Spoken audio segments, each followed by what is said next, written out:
ശ്രീകൃഷ്ണ ഭഗവാനെക്കുറിച്ച് അല്ലെങ്കിൽ മഹാവിഷ്ണു ഭഗവാനെക്കുറിച്ച് പറയുന്ന വേളയിൽ ഭഗവാന് ശിരസ് നഷ്ടപ്പെട്ട ഒരു ചരിതം പറഞ്ഞു. അത് ഹയഗ്രീവ അവതാരം പറഞ്ഞതോടുകൂടി ഞങ്ങൾക്കത് ബോധ്യപ്പെട്ടു.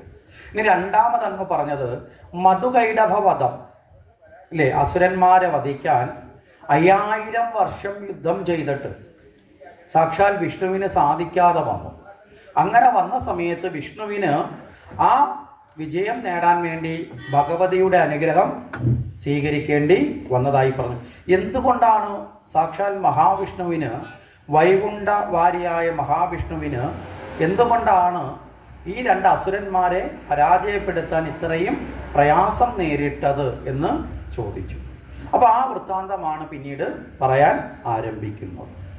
അപ്പോൾ ഈ 5000 വർഷം എന്നൊക്കെ കേൾക്കുമ്പോൾ നമ്മളെ ഇന്നത്തെ കാലത്ത് ചിന്തിക്കുന്ന ആൾക്കാർ പറയാൻ കണ്ടില്ല, ഇത് തന്നെയാണ് ഈ കെട്ടുകഥകൾ എന്ന് പറയാനുള്ള കാരണം എന്ന് പറയാം. എന്താ 5000 വർഷം ഒരാൾ യുദ്ധം ചെയ്യുമോ എന്ന് ചോദിക്കാം. ഇവിടെ 5000 എന്നൊക്കെ പറയുന്നത് ദീർഘകാലം എന്നതിൻ്റെ ഒരു ഈ കഥ പറയുമ്പോൾ കഥകളിൽ അതിശയോക്തി പറയാറുണ്ട് അല്ലേ. നമ്മൾ പണ്ടത്തെ മുത്തശ്ശിമാരെയൊക്കെ കഥ പറഞ്ഞില്ലേ, പണ്ട് പണ്ട് പണ്ട് അല്ലേ. അപ്പോൾ പണ്ടെന്ന് പറഞ്ഞാൽ തന്നെ പഴയതാണ്. പിന്നെ വീണ്ടും എന്തിനാ പണ്ട് പണ്ട്, ഒരുപാട് കാലം പഴക്കമുണ്ടെന്നൊക്കെ പറയുന്നത്. അപ്പോൾ കഥകൾക്ക് എപ്പോഴും ഒരു ഭംഗി, ഒരു ചാരുത വേണം. അപ്പോൾ ആ ഭംഗി വരാൻ വേണ്ടി എന്ത് ചെയ്യും, അതിനെ ഒന്ന് അലങ്കരിച്ച് പറയും. കാരണം ഇവിടെ കഥാരൂപത്തിലാണ് പറഞ്ഞത്. കഥകൾ നമ്മൾ വെറുതെ ഇരുന്ന് കഥ പറയുന്ന ആൾ ഇങ്ങനെ ശ്വാസമൊക്കെ പിടിച്ച് കണ്ണൊക്കെ ഉരുട്ടി ഗൗരവത്തിലിരുന്ന് പറഞ്ഞാൽ കേൾക്കുന്നവർക്കൊരു സുഖം വരുമോ? കഥ പറയുമ്പോൾ ആ കഥ പറയുന്ന ആൾ കഥയിൽ ലയിച്ച് അല്ലേ, ഓരോ ഭാഗം പറയുമ്പോഴും അതിനനുസരിച്ചുള്ള വാക്കുകൾ ഉപയോഗിച്ച് അല്ലേ, ആ കഥയെ പൊലിപ്പിക്കുന്നത് അങ്ങനെയാണ്. ഇപ്പം നമ്മൾ സിനിമ കാണാൻ പോയിരിക്കുന്നു. സിനിമാ തിയേറ്ററിൽ ചെന്ന് ഇങ്ങനെ ഇരിക്കുന്ന സമയത്ത് സാധാരണഗതിയിൽ ഒരു ശൃംഗാരഭാവത്തിലേക്ക് വരുമ്പോൾ ഉണ്ടാകുന്ന മ്യൂസിക്കാണോ ഒരു നല്ല ക്ലൈമാക്സ് വരുമ്പോൾ ഇടുന്നത്? ആണോ? അല്ല. കാരണം എന്താ, ആ പശ്ചാത്തല സംഗീതം നമ്മളെ സ്വാധീനിക്കും. ഒരു പ്രണയഭാവം വരുന്ന സമയത്ത് നമ്മൾ കാണുന്നത് എന്താ, രണ്ടുപേരും കണ്ടു, ആ നിമിഷം തന്നെ പിന്നെ വലിയൊരു പൂന്തോട്ടം കാണിക്കുന്നു, പിന്നെ ഒരു പാട്ട് കാണിക്കുന്നത് എന്താ, കാരണം നമ്മുടെ ഉള്ളിലുള്ള വികാരം കൂടി ചേരുമ്പോഴാണ് നമുക്കതിനോടൊന്ന് താതാത്മ്യപ്പെടാൻ, ചേരാൻ സാധിക്കുന്നത്. അപ്പോൾ ഇവിടെയും വളരെ കാലം, ദീർഘകാലം അസുരന്മാരോട് അങ്ങനെ എടുക്കണം. മനസ്സിലായില്ലേ? ഇവിടെ യഥാർത്ഥത്തിൽ ഇവിടെ യുക്തിയിൽ എടുക്കേണ്ടത് എന്താ, ഈ കഥയ്ക്കുള്ളിലുള്ള ആശയത്തെയാണ്, കഥയല്ല. മനസ്സിലായില്ലേ? കഥ വെറും ഒരു പുറന്തോടാണ്. നമ്മൾ ഇന്നലെ പറഞ്ഞു, കഥ നമ്മളെ ആകർഷിക്കാനുള്ള ഒരു പുറന്തോട് മാത്രമാണ്. അതിനുള്ളിലുള്ള നന്മയാണ് നമ്മൾ, അറിവിനെയാണ് നമ്മൾ സ്വീകരിക്കേണ്ടത്. ആ നിലയിൽ നമ്മൾ ചിന്തിക്കുമ്പോൾ ഇവിടെ ദീർഘകാലം ഈ അസുരന്മാരോട് യുദ്ധം ചെയ്തു. ആരാണ് ഈ മധുകൈടഭന്മാരെന്ന് ചിന്തിച്ചാൽ അതിനെക്കുറിച്ചിട്ടാണ് സൂതൻ പറയുന്നത്. പ്രളയകാലത്ത് ഈ പ്രപഞ്ചം മുഴുവൻ ജലത്തിൽ മുങ്ങി നിൽക്കുന്ന വേളയിൽ വിഷ്ണു ഭഗവാൻ ആ അനന്തനിൽ ഇങ്ങനെ ശയിക്കുകയാണ്. ആ അനന്തനിൽ ശയിക്കുന്ന വേളയിൽ അദ്ദേഹത്തിൻ്റെ കർണത്തിൽ നിന്നുള്ള അഴുക്ക്, ചെവിയിൽ നിന്നുണ്ടായ ആ അഴുക്ക് വെള്ളത്തിലേക്ക് തെറിച്ച് വീഴുന്ന അഴുക്കിൽ നിന്ന് 2 അസുരന്മാർ രൂപപ്പെട്ടു. അഴുക്കിൽ നിന്ന് രൂപപ്പെട്ടതുകൊണ്ടാണ് ഇവർ അസുരൻ ഭാവം പറയപ്പെടുന്നത്. അഴുക്കെന്ന് പറയുമ്പോൾ മാലി ആണ്. അപ്പോൾ അസുരന്മാർ രൂപപ്പെട്ടു. ഇവരെയാണ് മധുകൈടഭന്മാരെന്ന് വിളിക്കുന്നത്. ഇനി അഴുക്കിൽ നിന്ന് അസുരന്മാരുണ്ടാകുമോ എന്നൊക്കെ ചോദിച്ചാൽ അതിൻ്റെ ഉത്തരം അവസാനം നമുക്ക് ലഭിക്കും. ആ മധുകൈടഭന്മാർ ഇങ്ങനെ വെള്ളത്തിലേക്കാണ്. കാരണം ബാക്കി എല്ലാ സ്ഥലത്തും എന്തു മാത്രമേ ഉള്ളൂ, എങ്ങും കരയില്ല, എല്ലായിടത്തും ജലം മാത്രമേ ഉള്ളൂ. ഈ ജലയത്തിൻ്റെ ഉള്ളിൽ ഇവർ വന്നിങ്ങനെ പതിച്ചു. ഇവർ ഈ വെള്ളത്തിൽ ഇങ്ങനെ പൊങ്ങിക്കിടന്ന് നീന്തി തുടിച്ച് ഇങ്ങനെ പൊങ്ങിക്കിടക്കുകയാണ്, താഴ്ന്നു പോകുന്നില്ല. വെള്ളത്തിൻ്റെ മുകളിൽ തന്നെയാണ് ഇവരിങ്ങനെ കിടക്കുകയാണ്. ഇവർ എന്താണ്, ഞങ്ങൾ എവിടെ നിന്നാണ് വന്നത് എന്നുള്ള അന്വേഷണം സ്വയം ആരംഭിച്ചു. ഇവർ തമ്മിൽ ഇടയ്ക്കിടയ്ക്ക് വേറെ ആരെയും കിട്ടാത്തതുകൊണ്ട് തമ്മിൽ ഇടയ്ക്കിടയ്ക്ക് ഇടുന്ന് ഇടികൂടും. ഈ അസുരന്മാരെന്ന് പറയുമ്പോൾ തന്നെ ഒരു ഭാവമുണ്ടല്ലോ, ഒരിക്കലും പൊരുത്തപ്പെട്ടു പോകില്ല. അപ്പം വേറെ ആരുമായിട്ട് കിട്ടാത്തതുകൊണ്ട് ഇടയ്ക്കിടയ്ക്ക് ഇവർ തമ്മിലൊക്കെ ബലം പ്രയോഗിക്കും. എന്നിട്ട് ഞങ്ങളുടെയൊക്കെ അടിസ്ഥാനം എന്താണ്, ആധേയമായിട്ടുള്ള അടിസ്ഥാനം എന്താണ് എന്നുകൂടി ഇവർ സ്വയം ചിന്തിക്കുകയാണ്. കാരണം ഏതൊരു കാര്യത്തിനും ഒരു ആധേയം ഉണ്ടാവും, ഒരു ആധാരം, ഒരു അടിസ്ഥാനം ഉണ്ടാവും. ഈ ജലം മുഴുവൻ ഇങ്ങനെ നെടുനീളെ പരന്ന് ഇത് എവിടെ, എന്തുകൊണ്ടാണ് ഇതിങ്ങനെ നിൽക്കുന്നത് എന്നൊക്കെ ചിന്തിച്ചു. അപ്പോൾ അതിൽ ഈ കൈടഭൻ പറഞ്ഞു, ഇത് ശക്തിയുടെ വിശേഷമാണ്. ശക്തിയുടെ വിശേഷം കൊണ്ടാണ് ഈ ജലം ഇങ്ങനെ പടർന്നിങ്ങനെ നിലനിൽക്കുന്നതും നമ്മൾ ഈ വെള്ളത്തിൻ്റെ മുകളിൽ പൊങ്ങിക്കിടക്കുന്നതും. ആ ശക്തി ഏതാണെന്നൊന്ന് കണ്ടെത്തണം. മനസ്സിലായില്ലേ? ശക്തിയുടെ വിശേഷമാണെന്നറിഞ്ഞു, പക്ഷെ അത് ഏതാണെന്ന് കണ്ടെത്തണം എന്ന് ചിന്തിച്ചു. അങ്ങനെ ചിന്തിക്കുന്ന സമയത്ത് ഇവരുടെ മനസ്സിൽ ദേവിയുടെ വാഗ്ബീജ മന്ത്രം ഇവർ ശബ്ദം പോലെ ഈ പ്രപഞ്ചത്തിൽ മുഴങ്ങി കേൾക്കുന്നത് ഇവർ മനസ്സിലാക്കി.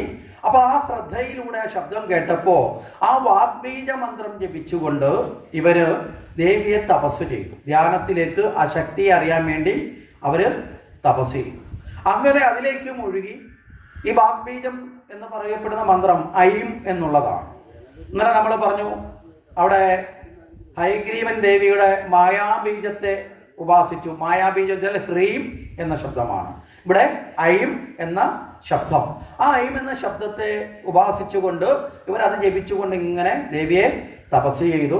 അങ്ങനെ ആ തപസ്സിന്റെ ഒടുവിൽ ദേവി പ്രത്യക്ഷപ്പെട്ടു.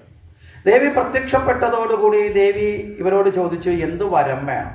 ഇവിടെ ഈ ഭഗവാന്റെ പ്രത്യക്ഷപ്പെടലെല്ലാമുള്ള ഒരു ഊരാക്കുടുക്കാണ് ഈ വരം കൊടുക്കല്. മനസ്സിലായില്ലേ?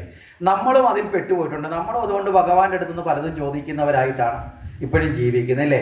ഒന്ന് കണ്ടാൽ ഒരു വരം നമുക്കും ചോദിക്കാം, അല്ലേ? ശരിയല്ലേ? അങ്ങനെയാണെങ്കിൽ ഇപ്പം ഭഗവതി ഇവിടെ ഇരിക്കുന്ന ചെറുവള്ളിയിൽ അമ്മ മഹാമായ ഒരേ ഒരു തവണ നമ്മുടെ മുന്നിൽ വന്നു എന്ന് വെക്കുക. ഒരേ ഒരു തവണയേ വരുള്ളൂ എന്ന രീതിയിൽ വന്നു. നമ്മൾ എന്ത് വരം ചോദിക്കും? ഒറ്റ ചോദ്യത്തിനേ അവസരമേ ഉള്ളൂ. ഒരേ ഒരു തവണ മാത്രമേ ഈ ജന്മത്തിൽ വരൂ. എന്ത് വരം ചോദിക്കും?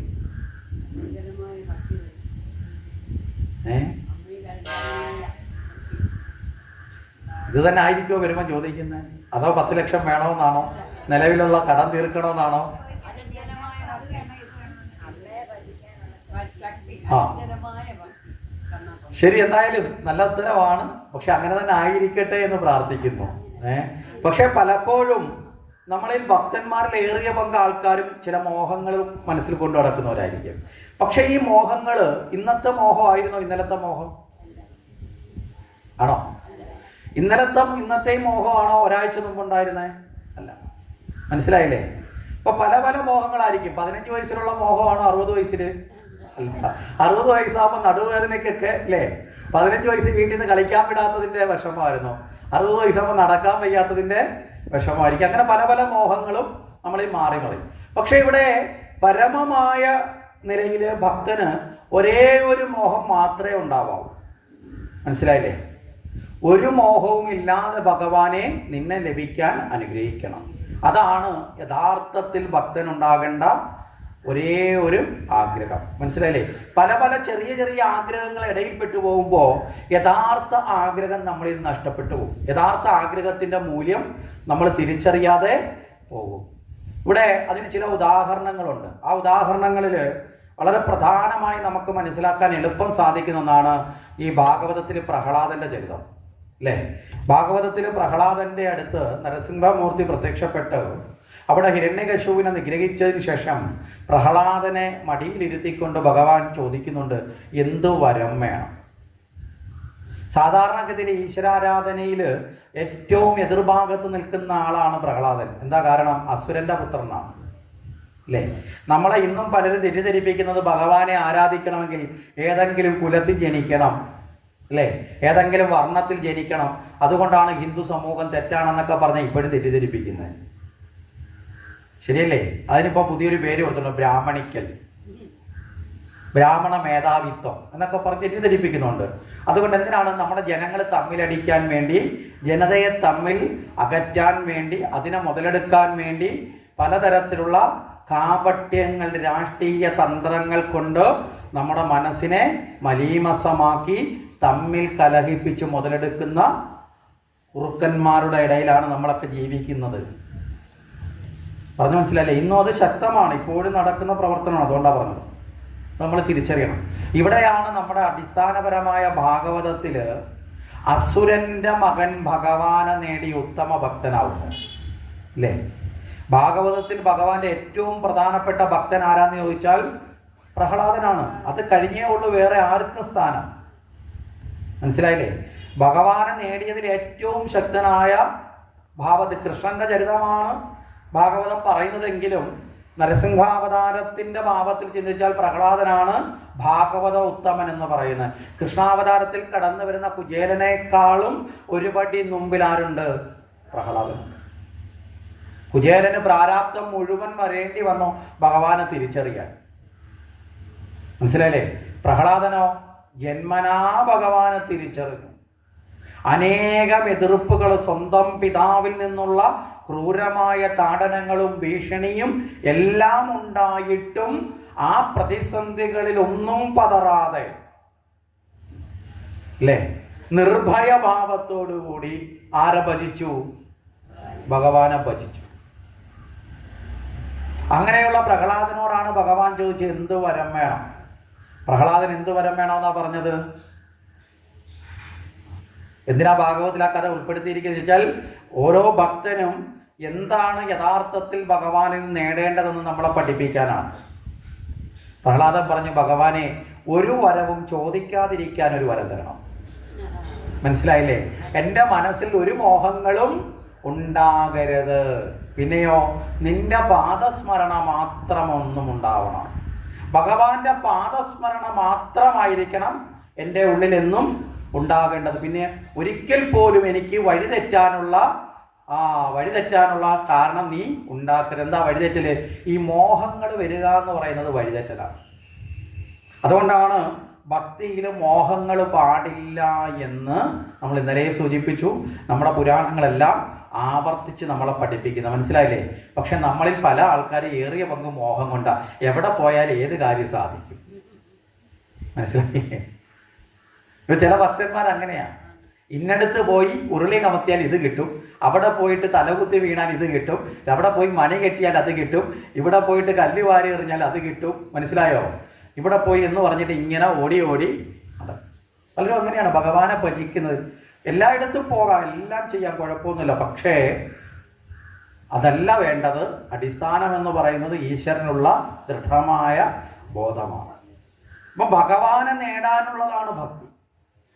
ഈ ഭക്തിയിൽ നിന്ന് ആ ഒരു ഭാവത്തിൽ നിൽക്കുന്ന നമ്മളെ പരീക്ഷിക്കാനാണ് ഭഗവാൻ വരം തരുന്നത്. മനസ്സിലായില്ലേ? പ്രഹ്ലാദനോട് പോലും ചോദിച്ചു എന്ത് വരം വേണം?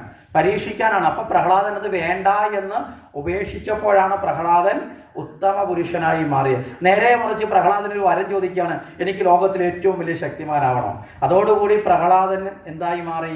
ആ പരീക്ഷണത്തിൽ പരാജയപ്പെട്ടു. പറഞ്ഞൊരു ആശയം മനസ്സിലായോ? മോഹങ്ങളും മോഹിപ്പിക്കുന്ന ഭ്രമങ്ങളുമൊക്കെ ഈശ്വരൻ നൽകുന്ന പരീക്ഷണമാണ്. ഈ ബോധം നമ്മളിൽ ഉണ്ടാവണം. അപ്പൊ ഇവിടെ എന്ത് വരം വേണമെന്ന് ചോദിച്ചു. ഈ സമയത്ത് പറഞ്ഞു മരണം ഉണ്ടാകരുത്. ലോകത്ത് സൃഷ്ടിക്കപ്പെട്ട ഏതൊരു വസ്തുവിനും എന്തുണ്ടാവും? ഇതെന്തിനാണ് ഈ അസുരന്മാരെ നിമിത്തമാക്കി നമ്മുടെ മുമ്പിൽ ഇത് അവതരിപ്പിക്കുന്നതിന്റെ കാരണം എന്താ? അസുരന്മാരാരാണ്?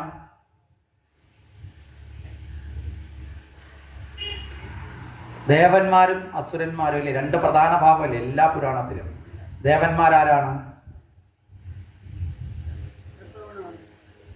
ഗുണമൊക്കെ മാറ്റി വെക്കട്ടെ, ബഹുമാനിക്കപ്പെടുന്നവരാണ്. അസുരന്മാർ ബഹുമാനിക്കപ്പെടുന്നവരാണോ? നമ്മുടെ ഇടയിലുള്ള നാട്ടിലൊക്കെ ചില യുക്തിവാദികളുണ്ട്.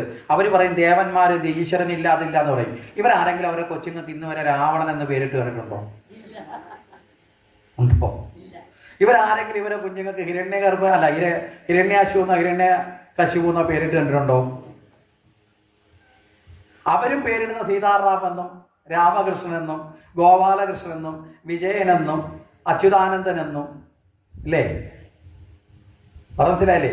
അവരും പേരിടുന്ന ഭഗവാന്റെ പേരെ ഇടത്തുള്ളൂ. ഈശ്വരൻ ഇല്ല എന്ന് പറയുമ്പോഴും മനസ്സിലായില്ലേ? ഈ അസുരന്റെ പേര് കംസൻ എന്നിവരാരെങ്കിലും ഭാഗവതം വിഡിത്തമാണ് അജ്ഞാനമാണെന്നൊക്കെ പ്രസംഗിക്കുന്നവരുണ്ട്. അവര് പോലും എങ്കിൽ അത്ര ഇതാണെങ്കിൽ അവരവരുടെ മക്കൾക്ക് എന്താ ഈ കംസൻ എന്ന് പേരിടാത്ത? അവർക്ക് തന്നെ അറിയാം ഉള്ളിന്റെ ഉള്ളില്. അപ്പൊ ആ അത്തരം കാര്യങ്ങളെ മോടി വെച്ചുകൊണ്ടാണ് പുറമേ പലതും പറയുന്നത്. ശരി, ഇവിടെ അസുരന്മാരെപ്പോഴും അവര് ബഹുമാനിക്കപ്പെടുന്നവര് അല്ല, ദേവന്മാരും അസുരന്മാരും എന്ന് പറയും. ഈ അസുരന്മാരുടെ ഒരു പ്രത്യേകത എന്താ? എല്ലാം എനിക്ക് വേണമെന്ന ആർത്തിയാണ് അസുരന്മാരുടെ ഒരു ലക്ഷണം. എല്ലാം സ്വന്തമാക്കുക. മറ്റാരുടെ കയ്യിലിരുന്നാലും അതും അർഹതയില്ലെങ്കിൽ പോലും എന്ത് ചെയ്യണം? നേടിയെടുക്കണം. അനർഹമായി സർവ്വതും നേടാൻ ആഗ്രഹിക്കുന്ന ഭാവം അസുരഭാവം. അർഹതയുള്ളതിൽ മാത്രം തൃപ്തമാകുന്നത് ദേവഭാവം. മനസ്സിലായില്ലേ? സിമ്പിളാണ് ഉത്തരം. നമ്മളും അർഹതയുള്ളതിലേക്ക് മാത്രം ജീവിതത്തെ ക്രമീകരിച്ചാൽ നമ്മുടെ ജീവിതം എന്തായി മാറി? ദേവതുല്യമായി മാറി. നേരെ മറിച്ച് നമ്മൾ അർഹതയില്ലാത്തതും നേടാൻ വേണ്ടിയിട്ട് കുതന്ത്രങ്ങളുമായി നടന്നാലോ നമ്മൾ അസുരന്മാരായി. അല്ലാതെ നമുക്കിവിടെ പ്രത്യേകിച്ച് തേറ്റാപ്പല്ലും 2 കൊമ്പും ഉണ്ട കണ്ണും കപ്പട മീശയൊന്നും വേണ്ട അസുരന്മാരാവാൻ. നമ്മളൊക്കെ വിചാരിക്കുന്ന അസുരന്മാരെന്ന് പറയുമ്പോൾ ഈ 2 കൊമ്പൊക്കെ വെച്ച് ഇല്ലേ, തേറ്റാപ്പല്ലൊക്കെ വെച്ച് ഉണ്ട കണ്ണും വലിയ പിരികവും കട്ടിപ്പിരികവും ഒക്കെ വെച്ചതാണ് അസുരന്മാരെ. എന്തിനാണ് ഇത് ഇങ്ങനെ ചിത്രകാരന്മാർ വരച്ചതെന്ന് ചോദിച്ചാൽ ഇവർ മോശക്കാരാണെന്ന് കാണിക്കാൻ, ഒരു ഭീകരന്മാരാണെന്ന് കാണിക്കാൻ ഒരു ഭീകര രൂപത്തെ കൊടുത്ത് വരച്ചിരിക്കുന്നതേ ഉള്ളൂ. യഥാർത്ഥത്തിൽ അസുരന്മാരൊന്നും ഭീകരന്മാരൊന്നും അല്ല. അസുരന്മാർ ലോകത്തിലെ ഏറ്റവും സുന്ദരന്മാരാണ്. നമ്മൾ ഈ കാർട്ടൂണും പുരാണ കഥകളും ചിത്രകഥകളിലും ഒക്കെ ഈ പടം നേരിട്ട് കണ്ടിട്ടില്ലല്ലോ. അത് കണ്ടിട്ട് നമ്മുടെ വിചാരം ഈ വലിയ ഈ മുഖത്ത് ഒത്തിരി പാടൊക്കെ ഉള്ള, കാണുമ്പം പേടി തോന്നുന്ന അല്ലേ, രൂക്ഷമായി നോക്കുന്ന എന്നൊക്കെ നമ്മുടെ സങ്കല്പത്തിൽ, അതെന്ന് പറഞ്ഞാൽ ഈ നല്ലതല്ലാത്തതെന്ന് സൂചിപ്പിക്കാനുള്ള ഒരു ചിത്രീകരണമാണ്. ഇനി ഈ ദേവന്മാരും അസുരന്മാരും ഉണ്ട് എന്ന് പറഞ്ഞല്ലോ. ഈ ദേവന്മാരും അസുരന്മാരും തമ്മിൽ എന്തെങ്കിലും ബന്ധമുണ്ടോ?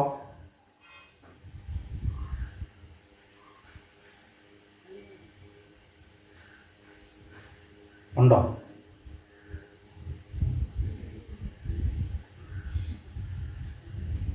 ഈശ്വര, ഈ ദേവന്മാരും അസുരന്മാരും തമ്മിൽ എന്തെങ്കിലും ബന്ധമുണ്ടോ? ഇവർ തമ്മിൽ ശത്രുതയുണ്ടോ? അതേ ഉള്ളൂ. നമുക്കിതാണ് നോട്ടം, ശത്രുതയിലാണ് നമ്മുടെയൊക്കെ നോട്ടം. അടുപ്പമുണ്ടോ എന്ന് നമ്മൾ ആരും നോക്കാറില്ല. എന്തായാലും അടുപ്പമുണ്ടോ?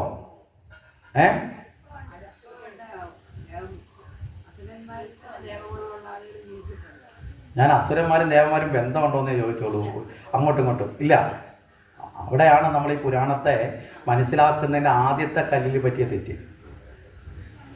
അടിത്തറ ഇളവി പോയാൽ പിന്നെ എല്ലാ ഇളവും മനസ്സിലായി. ഏറ്റവും ബേസിക്കലായ കാര്യത്തിൽ നമ്മൾ വന്നു ചേരണം. ദേവന്മാരും അസുരന്മാരും തമ്മിൽ ഏറ്റവും വലിയ ബന്ധുക്കളാണ്. ഇത് മനസ്സിലാക്കിയാലേ ഈ പുരാണത്തിൻ്റെ ഗതി മനസ്സിലാക്കാൻ പറ്റൂ. ഒറ്റ അച്ഛൻ്റെ മക്കളാണ്. മനസ്സിലായില്ലേ? ഒറ്റ അച്ഛൻ്റെ മക്കളാ. ഒരൊറ്റ അച്ഛൻ്റെ മക്കളാണെങ്കിൽ ആരായിട്ട് വരും? സഹോദരങ്ങളാണ്. അതിനേക്കാളും വലിയ ബന്ധം വേറെ ഉണ്ടോ? രക്തബന്ധമാണ്.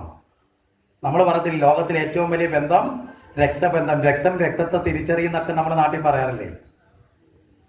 മനസ്സിലായില്ലേ?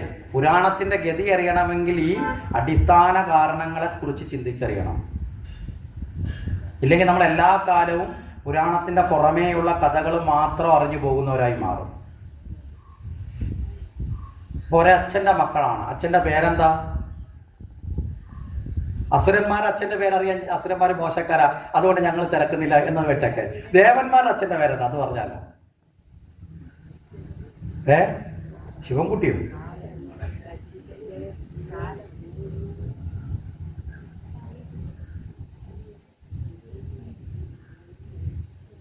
കശ്യപൻ, കശ്യപ പ്രജാപതി, ബ്രഹ്മാവിൻ്റെ പുത്രനായ കശ്യപന്റെ മക്കളാണ് ദേവന്മാരും അസുരന്മാരും. ഇദ്ദേഹത്തിന് 2 പത്നിമാരുണ്ട്, അതിഥിയും തിഥിയും. ഇനി അച്ഛൻ ഒന്നാണെന്ന് പറഞ്ഞല്ലോ.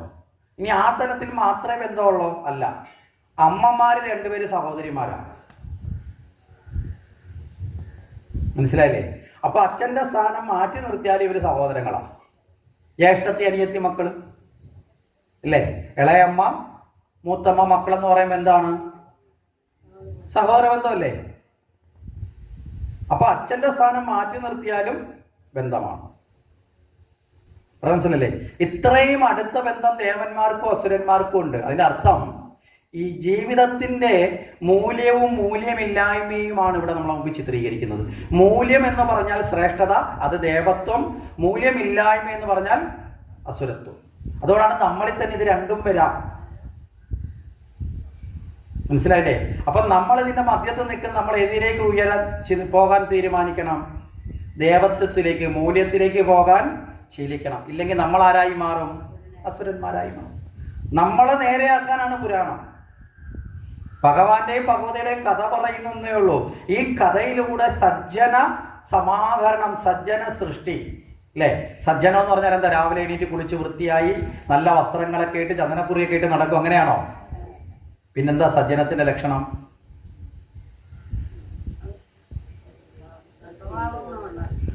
നല്ല സ്വഭാവത്തിലേക്ക് എത്തപ്പെട്ടവർ, സദ്ഗുണങ്ങളിലേക്ക് എത്തപ്പെട്ട, സദ്വിചാരങ്ങളിലൂടെ സത്കർമ്മങ്ങളിലേക്ക് ഏർപ്പെടുന്നവരെയാണ് എന്ത് പറയുന്നത്? സജ്ജനം എന്ന് പറയുന്നത്. മനസ്സിലാവുന്നുണ്ടോ? അപ്പൊ സജ്ജന സൃഷ്ടിയാണ്, ആ സജ്ജന സമാകരണമാണ് പുരാണങ്ങളുടെ ലക്ഷ്യം.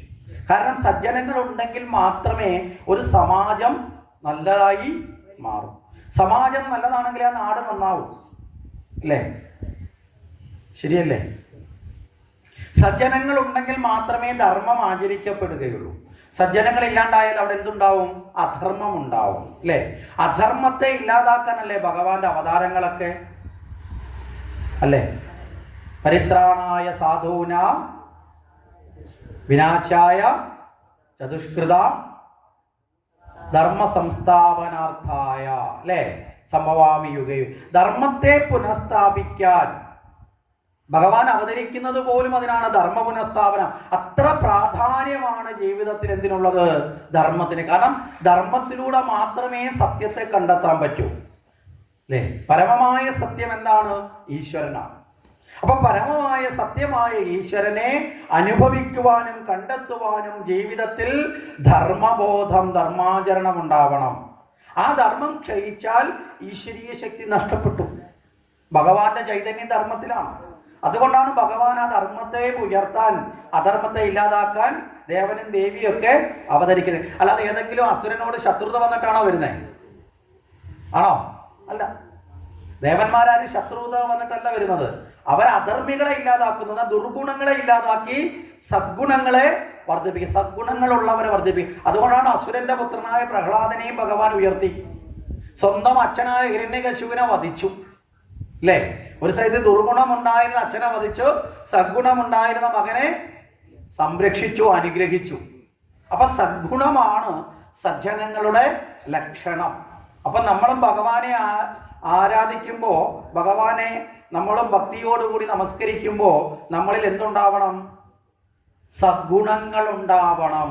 ഈ സദ്ഗുണങ്ങൾ നമ്മൾ ഭക്തിയിലൂടെ നേടുന്നുണ്ടോ?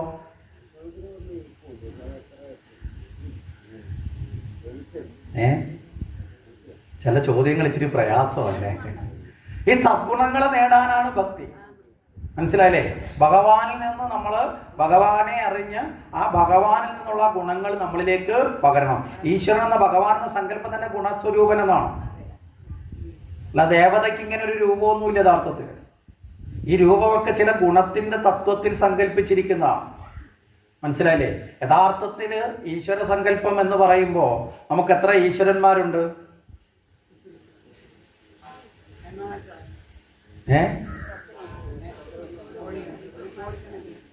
ഉണ്ടോ? എത്ര ഈശ്വരന്മാരാ ഉള്ളത്? നാട്ടിൽ ചൂരല കിട്ടുമെങ്കിൽ ഒരെണ്ണം നാളെ ആരെങ്കിലും കൊണ്ടുവരണേ. ചിലരെ കെട്ടിയിട്ട് തല്ലിയാലേ നന്നാവുള്ളൂ. ഇത്രയും നാളെ നമ്മൾ ഭഗവാനെയൊക്കെ ഉപാസിച്ച് ക്ഷേത്രത്തിലൊക്കെ എത്തിയിട്ട് ഇപ്പോഴും നമ്മൾ ഒന്നേ ഉള്ളൂ, ഈശ്വരൻ എന്നത് ഒന്നേ ഉള്ളൂ. ഈശ്വരനെ അല്ല ക്ഷേത്രത്തിൽ ആരാധിക്കുന്നത്. ക്ഷേത്രത്തിൽ ആരാധിക്കുന്ന ദേവതകളെയാണ്. പരമമായ ഈശ്വരൻ എന്ന സങ്കല്പം ഈ പ്രപഞ്ചം മുഴുവൻ നിറഞ്ഞു നിൽക്കുന്ന മഹാശക്തിയായ സ്വരൂപം, ആ ശക്തിയുടെ ഒരു ഭാവത്തെയാണ് ക്ഷേത്രത്തിൽ സങ്കല്പിക്കുന്നത്. പറഞ്ഞു മനസ്സിലായില്ലേ? ഈശ്വരൻ ഒന്നേ ഉള്ളൂ. ആ ഈശ്വരൻ ഒന്നേ ഉള്ളൂ എന്ന് പറയുമ്പോൾ അത് ഏതാണ്, എങ്ങനെയാണ് ഈ ഒന്ന് എന്നതിലേക്ക് എങ്ങനെ നമുക്ക് എത്താൻ പറ്റും എന്ന് ചോദിച്ചാൽ അനേക രൂപങ്ങളിലെന്ന് ചോദിക്കാം. ഈ രൂപങ്ങളൊക്കെ ദേവതാരൂപങ്ങളാണ്, മൂർത്തികളാണ്. ബ്രഹ്മാവും വിഷ്ണുവും ശിവനും എല്ലാം മൂർത്തികളാണ്. ഒന്ന് അല്ലെങ്കിൽ അത് അസത്യമാണ്. മനസ്സിലായില്ലേ? പരമമായ സത്യം ഒന്ന് മാത്രമായിരിക്കും. പലതാണെങ്കിൽ അത് അസത്യമാണ്. നമ്മൾക്ക് പല പല പല പല കീർത്തനങ്ങളിലും പല പല സദ്ഗ്രന്ഥങ്ങളിലും അറിവുകളിലൂടെ ഇത് നമ്മുടെ മുന്നിൽ വന്നിട്ടുണ്ട്. പക്ഷേ നമ്മളത് വീണ്ടും വണ്ണം വിശകലനം ചെയ്ത് പഠിച്ച് മനസ്സിലാക്കാത്തതാണ് നമ്മുടെ പോരായ്മ. പലതും നമ്മൾ ഈ തത്തമ്മ പൂച്ച പൂച്ച എന്ന് പറഞ്ഞൊക്കെ ചെല്ലിപ്പോവും. മനസ്സിലായില്ലേ? തത്തമ്മയുടെ ഒരു ലക്ഷണമല്ലേ? തത്തമ്മയുടെ പോയി നമ്മൾ എന്തെങ്കിലും പറഞ്ഞ് സ്ഥിരമായി പറഞ്ഞാൽ തത്തമ്മ അത് പറയും. ഈ പറയുന്ന വസ്തു എന്താണ് തത്തമ്മയ്ക്ക് അറിയാത്തതുമില്ല അല്ലേ? നമ്മൾ അതിൻ്റെ അടുത്ത് എന്ത് പറഞ്ഞു കൊടുത്താലും അത് കേട്ട് കേട്ട് അത് പറയും. പക്ഷെ അത് ഇന്നതാണെന്ന് തിരിച്ചറിവുണ്ടാവുമോ? ഉണ്ടാവില്ല. ഇതുപോലെയാണ് ചില ഭക്തന്മാർ നാമജപത്തിലൊക്കെ ഏർപ്പെടുന്നത്. ഒന്നായ നിന്നെ ഇഹ രണ്ടെന്ന് കണ്ടളവിലുണ്ടായൊരിണ്ടൽ ബദ്ധ. ഈ വരി കേട്ടിട്ടുണ്ടോ? എവിടെയാ? ഹരിനാമ കീർത്തനത്തിൽ. ഈ വരിയുടെ അർത്ഥം പഠിച്ചാലെന്നെങ്കിൽ ഇപ്പൊ പലതാന്ന് പറയത്തില്ലായിരുന്നു. മനസ്സിലായില്ലേ? ഒന്നായ നിന്നെ ഇഹ, ഒന്ന് മാത്രമേ ഉള്ളൂ. രണ്ടെന്ന് വന്നാൽ ദ്വൈതമായി. ദ്വൈതത്തിലേക്ക് എത്തപ്പെട്ടാൽ അജ്ഞാനത്തിലേക്ക് എത്തപ്പെട്ടു. ഭാഗവതം മുഴുവൻ വായിച്ചിട്ട് അവസാനം ശ്രീമദ് ഭാഗവതം ഉപസംഹരിക്കുമ്പോൾ അതിന്റെ ശ്രവണഫലം വായിക്കുന്ന സ്ഥലത്ത് പറയും, ഒന്ന് രണ്ടില്ല, രണ്ടെന്ന് തോന്നിയതുമായ. മനസ്സിലായില്ലേ? പൂർവസ്മൃതി ഉണ്ടാവണം ഒന്നിലേക്ക്. രണ്ടെന്നത് അജ്ഞാനമാണ്. രണ്ടെന്നത് വരുമ്പോ അവിടെ ഭ്രമമായി, അജ്ഞാനമായി. മനസ്സിലായില്ലേ? ഏകത്വത്തിലേക്ക് എത്തണം. ഈശ്വരനും നമ്മളും ഒന്നെന്ന തത്വത്തിലേക്ക് എത്തണം. ഇതാണ് ഹിന്ദുധർമ്മത്തിന്റെ അടിസ്ഥാനം. ഇതറിയാത്തതുകൊണ്ടാണ് ചിലർ നമ്മളെ പറഞ്ഞു പറ്റിയിരിക്കുന്നത്, നിങ്ങൾ ഏകദൈവ വിശ്വാസികളല്ല, നിങ്ങൾ പല ദൈവങ്ങളിൽ പലര്, ചിലർ കൃഷ്ണന്റെ പുറകെ പോകും, ചിലർ ശിവന്റെ പുറകെ പോകും, ചിലർ ഹനുമാന്റെ പുറകെ പോകും, ചിലർ ഭദ്രകാളിയുടെ പുറകെ പോകും, ചിലർ സരസ്വതിയുടെ പുറകെ പോകും, ചിലർ ദുർഗയുടെ പുറകെ പോകും. തമ്മിൽ കലഹിക്കുന്നവരെന്ന് പറയുമ്പോൾ നമ്മൾ വിചാരിക്കും ശരിയാ, എനിക്കിഷ്ടം ശിവനെയാ, മറ്റവന് ഇഷ്ടം കൃഷ്ണനെയാ. പക്ഷെ ഇതെല്ലാം ഒന്നാണെന്ന ബോധം ഉണ്ടെങ്കിൽ ഈ കലഹം വേണോ? ഇതെല്ലാം ഒന്നാണ്. ഏകം സത് വിപ്രാ ബഹുധാ വദന്തി. നമ്മുടെ പണ്ഡിതന്മാർ നമ്മളോട് പറയുകയാണ്, സത്യം ഒന്നേ ഉള്ളൂ, പല പേരുകളിൽ വിളിക്കപ്പെടുന്നു എന്ന് മാത്രം. പരമമായ സത്യം ഒന്നേ ഉള്ളൂ. ഇത് ലോകത്തിന് മുന്നിൽ ആദ്യം അവതരിപ്പിച്ചത് ഭാരതമാണ്, നമ്മുടെ ധർമ്മമാണ്. പിന്നെ എന്തിനാണ് ഇതിനെ പലതായി ചിത്രീകരിക്കുന്നത്? ഇന്നലെ പറഞ്ഞു, ഈ ലോകത്ത് ജീവിക്കുന്നവരുടെ എല്ലാവരുടെയും മനോഭാവം ഒരുപോലെയാണ്.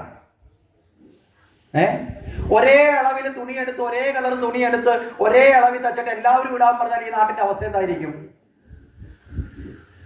ചിലരൊക്കെ റോക്കറ്റിനകത്ത് കയറിയ ചുണ്ടലി പോലെ കിടന്ന് കുലുങ്ങും. മനസ്സിലായില്ലേ? ചിലർ പെരുമ്പാമ്പിനെ വിഴുങ്ങിയ, ഈ പെരുമ്പാമ്പ് ആടിനെ വിഴുങ്ങിയ കണക്ക് എന്ത് ചെയ്യും? വീർത്ത് പൊട്ടുന്ന കണക്കിരിക്കും. ചില തടിയുള്ള ആൾക്കാർ അല്ലേ ഒരേ അളവിലാണെങ്കിൽ. അപ്പൊ ഓരോരുത്തരുടെയും ഭാവത്തിനനുസരിച്ച്, അവരുടെ ചിന്താഗതിക്കനുസരിച്ച് അവരിലേക്ക് പകരാനുള്ള സഗുണ സ്വരൂപങ്ങളായി, വിവിധ ദേവതാരൂപങ്ങളായി നമ്മുടെ പൂർവികന്മാരെന്ത് ചെയ്തു?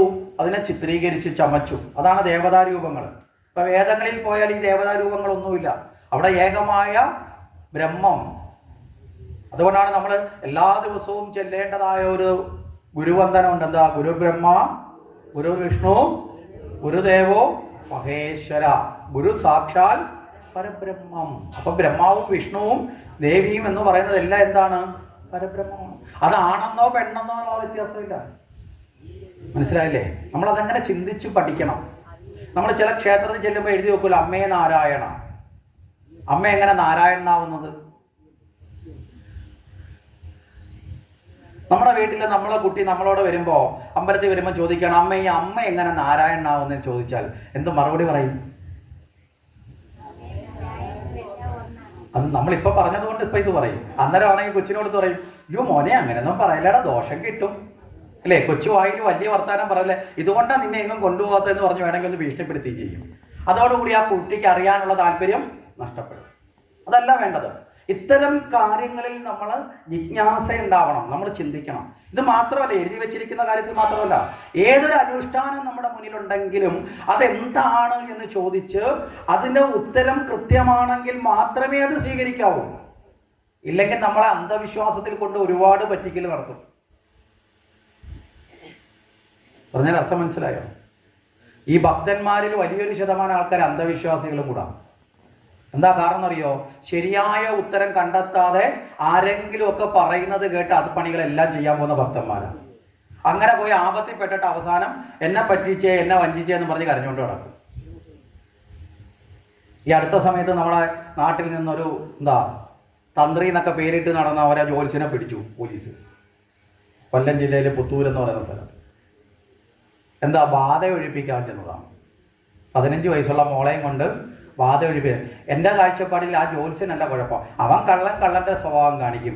അങ്ങനെ ഉള്ളിടത്ത് ബാധ എന്നൊക്കെ പറഞ്ഞ് തെറ്റിദ്ധരിച്ച് ഇന്നത്തെ കാലത്തും കുഞ്ഞുങ്ങളെ മുതിർന്നവരായാലും പോകുന്നുണ്ടെങ്കിൽ ആ പോകുന്നവരുടെ അജ്ഞാനമാണ് പ്രശ്നം.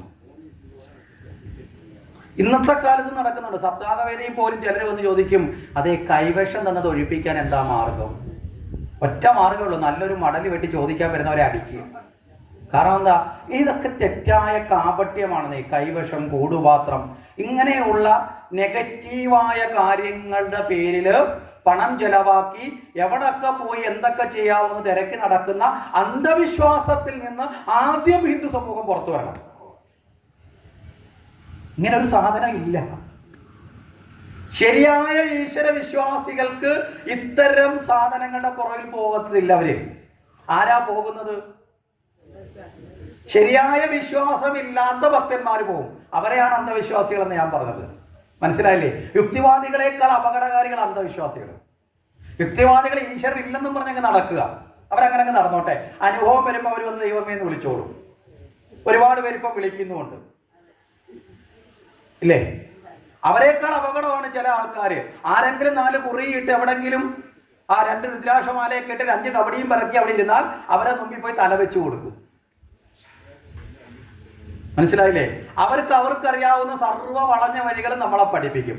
പിറ്റേന്ന് തൊട്ട് നമ്മൾ അതിനകത്തൂടെ കയറി കുടുക്കിനകത്ത് വിട്ട് പുറത്തിറങ്ങാൻ വയ്യാതെ വരുമ്പോൾ അവസാനം പറയും, കണ്ടോ ദൈവവിശ്വാസമായിട്ട് നടന്ന എനിക്ക് ഈ ആപത്ത് പറ്റി. അത് ദൈവവിശ്വാസം ഉള്ളത് കൊണ്ടല്ല, യഥാർത്ഥ തലത്തിൽ ദൈവവിശ്വാസത്തെ ഉൾക്കൊള്ളാത്തത് കൊണ്ടാണ്.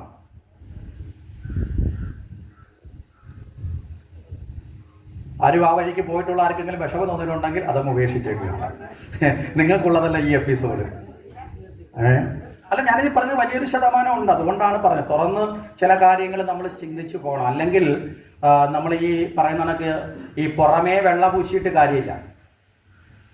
നമ്മുടെ യജ്ഞം എന്ന് പറഞ്ഞാൽ ശരിയായ കാര്യത്തെ ചിന്തിച്ചുറപ്പിക്കാനുള്ളതാണ്. മനസ്സിലായില്ലേ? ഇല്ലെങ്കിൽ ചില ആൾക്കാർ യജ്ഞം കഴിഞ്ഞ് തിരിച്ചു പോകുന്ന കൂടുപാത്രത്തിന്റെ പുറകിലായിരിക്കും. തമാശക്കല്ല. ചിലരൊക്കെ ഒന്ന് വളരെ രഹസ്യമായിട്ട് ചോദിക്കാറുണ്ട്, അതെ ആചാര്യ ഒരു കാര്യം ചോദിച്ചോട്ടെ, എന്താന്നൊക്കെ ചോദിക്കാൻ പറയും, അതെ ചില ദോഷങ്ങളുണ്ട്. അത് എല്ലാവർക്കും ഉണ്ടാവുന്നേ. സുഖങ്ങളുണ്ടെങ്കിൽ ദുഃഖം ഉണ്ടാവും. ഉണ്ടാവാത്ത ഈ ലോകത്ത് ആരാ ഉള്ളത്? ശ്രീകൃഷ്ണ ഭഗവാന് പോലും കംസനിൽ നിന്ന് രക്ഷ പ്രാപിക്കാൻ വേണ്ടി സ്വന്തം മാതാപിതാക്കളെ ഉപേക്ഷിച്ച് മാറി താമസിക്കേണ്ടി വന്നിട്ടില്ലേ? അല്ലേ? ശ്രീരാമചന്ദ്ര ഭഗവാന് സീതയെ നഷ്ടപ്പെട്ട ദുഃഖത്തെ അനുഭവിച്ച് ജീവിക്കേണ്ടി വന്നില്ലേ? വന്നോ? കർമ്മഫലം കൊണ്ട് വന്നു ചേരേണ്ടതായ സുഖവും ദുഃഖവും വിഷമങ്ങളും ഒക്കെ വരും. അതിനെ നമ്മൾ വേറെ എന്തെങ്കിലുമായി കണ്ട് ചിത്രീകരിച്ച് ചിന്തിച്ച്, മനസ്സിലാവുന്നുണ്ടോ? ദുഃഖങ്ങൾ വരുന്ന സമയത്ത് വേറെ വേലിയാടി ഓടുന്നത് ഏറ്റവും വലിയ തെറ്റ്. ഇന്നലെ സൂചിപ്പിച്ചു, സുഖവും ദുഃഖവും ഭഗവാന്റെ അനുഗ്രഹമാണ്, അല്ലേ? അത് പിന്നീട് പറയാനാ പറഞ്ഞു, ഇപ്പൊ അതങ്ങ് ചേർത്ത് പറയാം. എന്താ ഈ സുഖവും ദുഃഖവും ഭഗവാന്റെ അനുഗ്രഹം എന്ന് പറഞ്ഞത്? നമ്മളൊക്കെ ക്ഷേത്രത്തിൽ എത്തുന്നത് ഭഗവാനെ ദുഃഖം മാറണേ മാറണേ പ്രാർത്ഥിക്കാനാണ്. അപ്പൊ ഇവിടെ ഇപ്പൊ പറയുകയാണ് സുഖവും ദുഃഖവും ഭഗവാന്റെ അനുഗ്രഹമാണ്. സുഖം അനുഗ്രഹം എന്ന് പറഞ്ഞാൽ എല്ലാവരും സമ്മതിക്കും. കാര്യം എന്താ? നമ്മളെല്ലാം ഭഗവാന്റെ അടുത്ത് പോയി പ്രാർത്ഥിക്കുന്നത് എന്താണ്? കൂടുതലും നല്ലത് വരണേ, സുഖം കിട്ടണേ, അല്ലേ? അപ്പൊ അതുകൊണ്ട് സുഖം അനുഗ്രഹമാണെന്നൊക്കെ സമ്മതിക്കും. പക്ഷെ ദുഃഖം അനുഗ്രഹമാണ് നമ്മൾ ഏറിയ പങ്കും ആൾക്കാർ സമ്മതിക്കുവോ? അനുഗ്രഹമാണോ? അപ്പൊ അങ്ങനെയാണെങ്കിൽ ദുഃഖം തരട്ടെ എന്ന് പോയി പ്രാർത്ഥിക്കുവോ? പ്രാർത്ഥിക്കത്തില്ല, അതുമില്ല. പക്ഷെ അങ്ങനെ പ്രാർത്ഥിച്ചിരുന്നു. ഭാഗവതത്തിലെ ആദ്യത്തെ സ്തുതി, 34 സ്തുതികളുള്ള ശ്രീമദ് ഭാഗവതത്തില് ആദ്യത്തെ സ്തുതി എന്ന് പറയുന്നത് കുന്തിയുടേതാണ്.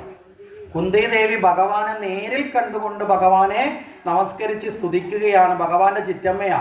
കുന്തി ചോദിക്കുന്നത് എന്താ? ഭഗവാനെ ദുഃഖം മാത്രം തന്നാലും. അത്രയും വിശാലമായ നിലയിൽ നമുക്കാർക്കെങ്കിലും ആ തൻ്റെ ഇടം ഉണ്ടോ? സഹിക്കാൻ പറ്റത്തില്ലേ? അപ്പൊ കുന്തി ദേവിക്ക് അബദ്ധം പറ്റിയതാണോ? കുന്തി ദേവി പ്രാർത്ഥിച്ചത് ഭഗവാനെ ദുഃഖം മാത്രം തന്നാൽ. എന്താ കാരണം?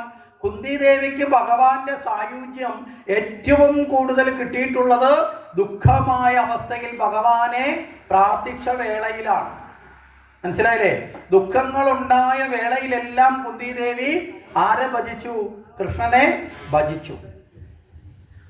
തന്റെ മക്കൾക്കുണ്ടായ ദുഃഖം അല്ലേ, അരക്കിലെത്തിപ്പെട്ടത്, കള്ളച്ചൂതിൽ പരാജയപ്പെട്ടത്, വനത്തിൽ അധിവസിക്കേണ്ടി വന്നത്, ഘോരമായ കുരുക്ഷേത്ര യുദ്ധം നേരിടേണ്ടി വന്നത്, ഈ വേളയിലെല്ലാം കുന്തി ദേവിയെ സഹായിച്ചതാരാ? ഭഗവാനാണ്.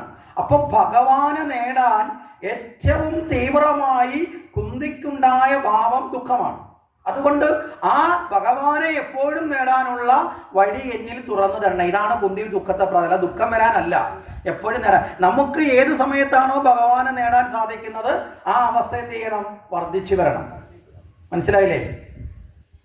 നമുക്ക് ഭഗവാനെ നേടാൻ ഏത് ഭാവമാണോ വലുത് ആ ഭാവം കുറയാതെ വർദ്ധിച്ചു വരണം. അതാണ് ആ കുന്തിയുടെ ദുഃഖം എന്ന് പറയുന്ന വരണം എന്ന് പറയുന്നത്. ഇവിടെ സുഖവും ദുഃഖവും ഭഗവാൻ അനുഗ്രഹം എന്ന് പറയാൻ കാരണം ഭഗവത് ചിന്തയിൽ ഉണ്ടാകേണ്ട രണ്ട് പ്രധാന ഭാവങ്ങളാണ്. ഏതൊക്കെയാ രണ്ട് പ്രധാന ഭാവം? ഭഗവത് ആരാധനയിൽ ഉണ്ടാകേണ്ട, ഉടലെടുക്കേണ്ട രണ്ട് പ്രധാന ഭാവമാണ്. ഏതൊക്കെയാ?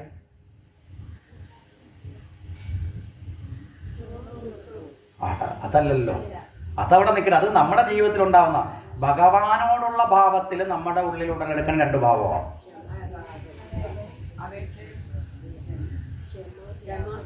ക്ഷമയൊക്കെ നമ്മളിൽ ഉണ്ടാക്കേണ്ട ഗുണമാണ്. ഭഗവാന്റെ മുമ്പിൽ പോയിട്ട് ഭഗവാനെ ഇന്നത്തേക്ക് ഞാൻ ക്ഷമിച്ചിരിക്കുന്നു എന്ന് പറയേണ്ട ആവശ്യമുണ്ടോ?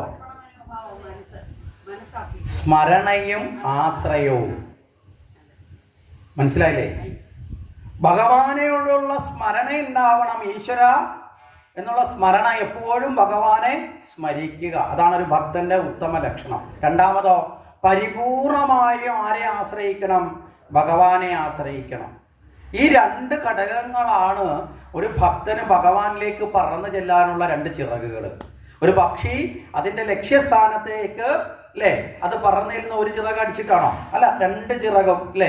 ഇതുപോലെ നമുക്ക് ഭഗവാനിലേക്ക് പറന്നു ചെല്ലാൻ ഒരു സങ്കല്പത്തിൽ പറഞ്ഞാൽ പറന്ന് ആ ഈശ്വരനിലേക്ക് എത്തണമെങ്കിൽ നമുക്ക് രണ്ട് ചിറകുകളുണ്ടാവും. ഒന്ന് സ്മരണയും ഒന്ന് ആശ്രയവും. മനസ്സിലായില്ലേ? ഭഗവാനെ സ്മരിക്കുക, ഭഗവാനിൽ ആശ്രയിക്കുക. പരിപൂർണമായും ഇത് രണ്ട് ഭാവം നമ്മളിൽ ദൃഢമാവണം. ഇവിടെ എങ്ങനെയാണ് ഈ സ്മരണയും ആശ്രയം ഉണ്ടാകുന്നത്? നമുക്ക് സുഖമുണ്ടാകുമ്പോൾ, നന്മയുണ്ടാകുമ്പോൾ ഭഗവാനെ നിന്റെ കടാക്ഷം കൊണ്ടാണ് എനിക്ക് ഈ നന്മയും സുഖവുമൊക്കെ ഉണ്ടായത് എന്ന നന്ദി സ്മരണയ്ക്ക് കാരണമാണ്. അല്ലേ? ആണോ അല്ലയോ? ഇനി ദുഃഖങ്ങൾ വരുമ്പോഴോ, ഭഗവാനെ ഈ ദുഃഖങ്ങളെല്ലാം കടക്കാൻ നീ അല്ലാതെ മറ്റൊരാശ്രയം എനിക്കില്ല എന്ന ഭാവത്തിൽ ഉറയ്ക്കണം. പറഞ്ഞു മനസ്സിലായോ? ഈ രണ്ട് ഭാവവും നമ്മളിൽ വർദ്ധിപ്പിക്കാനാണ് ജീവിതത്തിൽ സുഖവും ദുഃഖവും വന്നു ചേരുന്നത്. അപ്പൊ ഭഗവാനിലേക്ക് നമ്മളെ അടുപ്പിക്കാനല്ല ഇത് രണ്ടും വരുന്നത്. അല്ല ഏതെങ്കിലും ഒരെണ്ണം ദോഷമായിട്ടോ കുഴപ്പമായിട്ടോ ഉണ്ടോ? ഇല്ല. അതിൽ ഏറ്റവും കൂടുതൽ വേണ്ടത് ആശ്രയമാണ്. സ്മരണ പിന്നെയും നമുക്കുണ്ട്, ആശ്രയമാണ് പലപ്പോഴും ഇല്ലാത്തത് അല്ലേ? അപ്പൊ ആശ്രയമാണ് ഏറ്റവും കൂടുതൽ ഉണ്ടാവേണ്ടത്. ആശ്രയം ഉണ്ടെങ്കിൽ അവിടെ സ്മരണയും വരും. അതുകൊണ്ടാണ് ഈശ്വരൻ തൻ്റെ പരമഭക്തന്മാർക്ക് ഏറ്റവും കൂടുതൽ ദുഃഖം കൊടുക്കുന്നത്, പ്രതിസന്ധി കൊടുക്കുന്നത്. കാരണം എന്താ?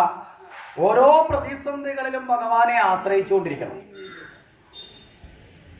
ചിലർ പറയേ ഈശ്വരൻ എന്നോട് ഒട്ടും ഇഷ്ടമില്ല, അതുകൊണ്ട് എന്നെയിട്ട് കഷ്ടപ്പെടുത്തുന്നു. അല്ല, അവിടെ നമ്മൾ ഈശ്വരനെ മറക്കാതെ ആ യഥാർത്ഥ ഭക്തിയിലേക്ക് നമ്മളൊന്ന് ഉയർന്നാൽ ആ ദുഃഖങ്ങൾ ഓരോന്നും നമ്മുടെ ജീവിതത്തിൽ ഗുണപ്രദമായി മാറും. നമ്മുടെ പുരാണത്തിൽ എത്രയോ കഥകളിലൂടെ നമ്മളെ ഇത് ബോധിപ്പിക്കുന്നുണ്ട്. എത്രയെത്ര കഥകളിലൂടെ ബോധിപ്പിക്കുന്നു. ശരിയാവണ്ണം നമ്മളതിനെ മനസ്സിലാക്കിയാൽ. ഇപ്പൊ ഭഗവാന്റെ അമ്മയായിട്ട് വന്ന ദേവകി ഒന്ന് ആലോചിച്ച് നോക്കെ. കല്യാണം കഴിഞ്ഞ തൊട്ടടുത്ത നിമിഷം സഹോദരന്റെ കൈകളിൽ വാളെടുത്തുകൊണ്ട് വെട്ടാൻ വരുന്ന നിന്നെ നേരിടേണ്ടി വന്നു. മനസ്സിലായില്ലേ? താലികെട്ട് കഴിഞ്ഞ അടുത്ത നിമിഷം. അത് കഴിഞ്ഞിട്ടോ കാരാഗൃഹത്തിന് തുല്യമായ അവസ്ഥയിൽ കഴിയേണ്ടി വന്നു. ജന്മം കൊടുക്കുന്ന ഓരോ കുഞ്ഞുങ്ങളും തനിക്ക് കല്യാണം വരെ തന്നെ ഏറ്റവും കൂടുതൽ ഇഷ്ടപ്പെട്ട സഹോദരൻ ശത്രുഭാവത്തിൽ എത്തപ്പെട്ടു. അത് കഴിഞ്ഞ് ജനിച്ച് ജന്മം കൊടുക്കുന്ന ഓരോ കുഞ്ഞുങ്ങളെയും ആ സഹോദരന്റെ കൈകളാൽ മരണപ്പെടുന്നു. ശരിയല്ലേ? ഏഴാമത്തെ ഒരു കുഞ്ഞ് വന്നപ്പോൾ അത് വേറൊരു സ്ഥലത്തേക്ക് മാറ്റപ്പെട്ടു. എട്ടാമത് വന്ന കുഞ്ഞിന് പകരം മറ്റൊരു കുഞ്ഞിനെ കുരുതി കൊടുക്കേണ്ട കാണേണ്ട അവസ്ഥ ഒന്നും. യഥാർത്ഥത്തിൽ രക്ഷപ്പെടുന്നുണ്ടെങ്കിലും മറ്റൊരു കുഞ്ഞിനെ പകരം എടുക്കുമ്പോൾ ഉണ്ടാകുന്നൊരു വിഷമം അല്ലേ? അത് കഴിഞ്ഞിട്ടോ എട്ടാമത്തെ കുഞ്ഞ് ആരോ എവിടെയോ വളർത്തുന്നു.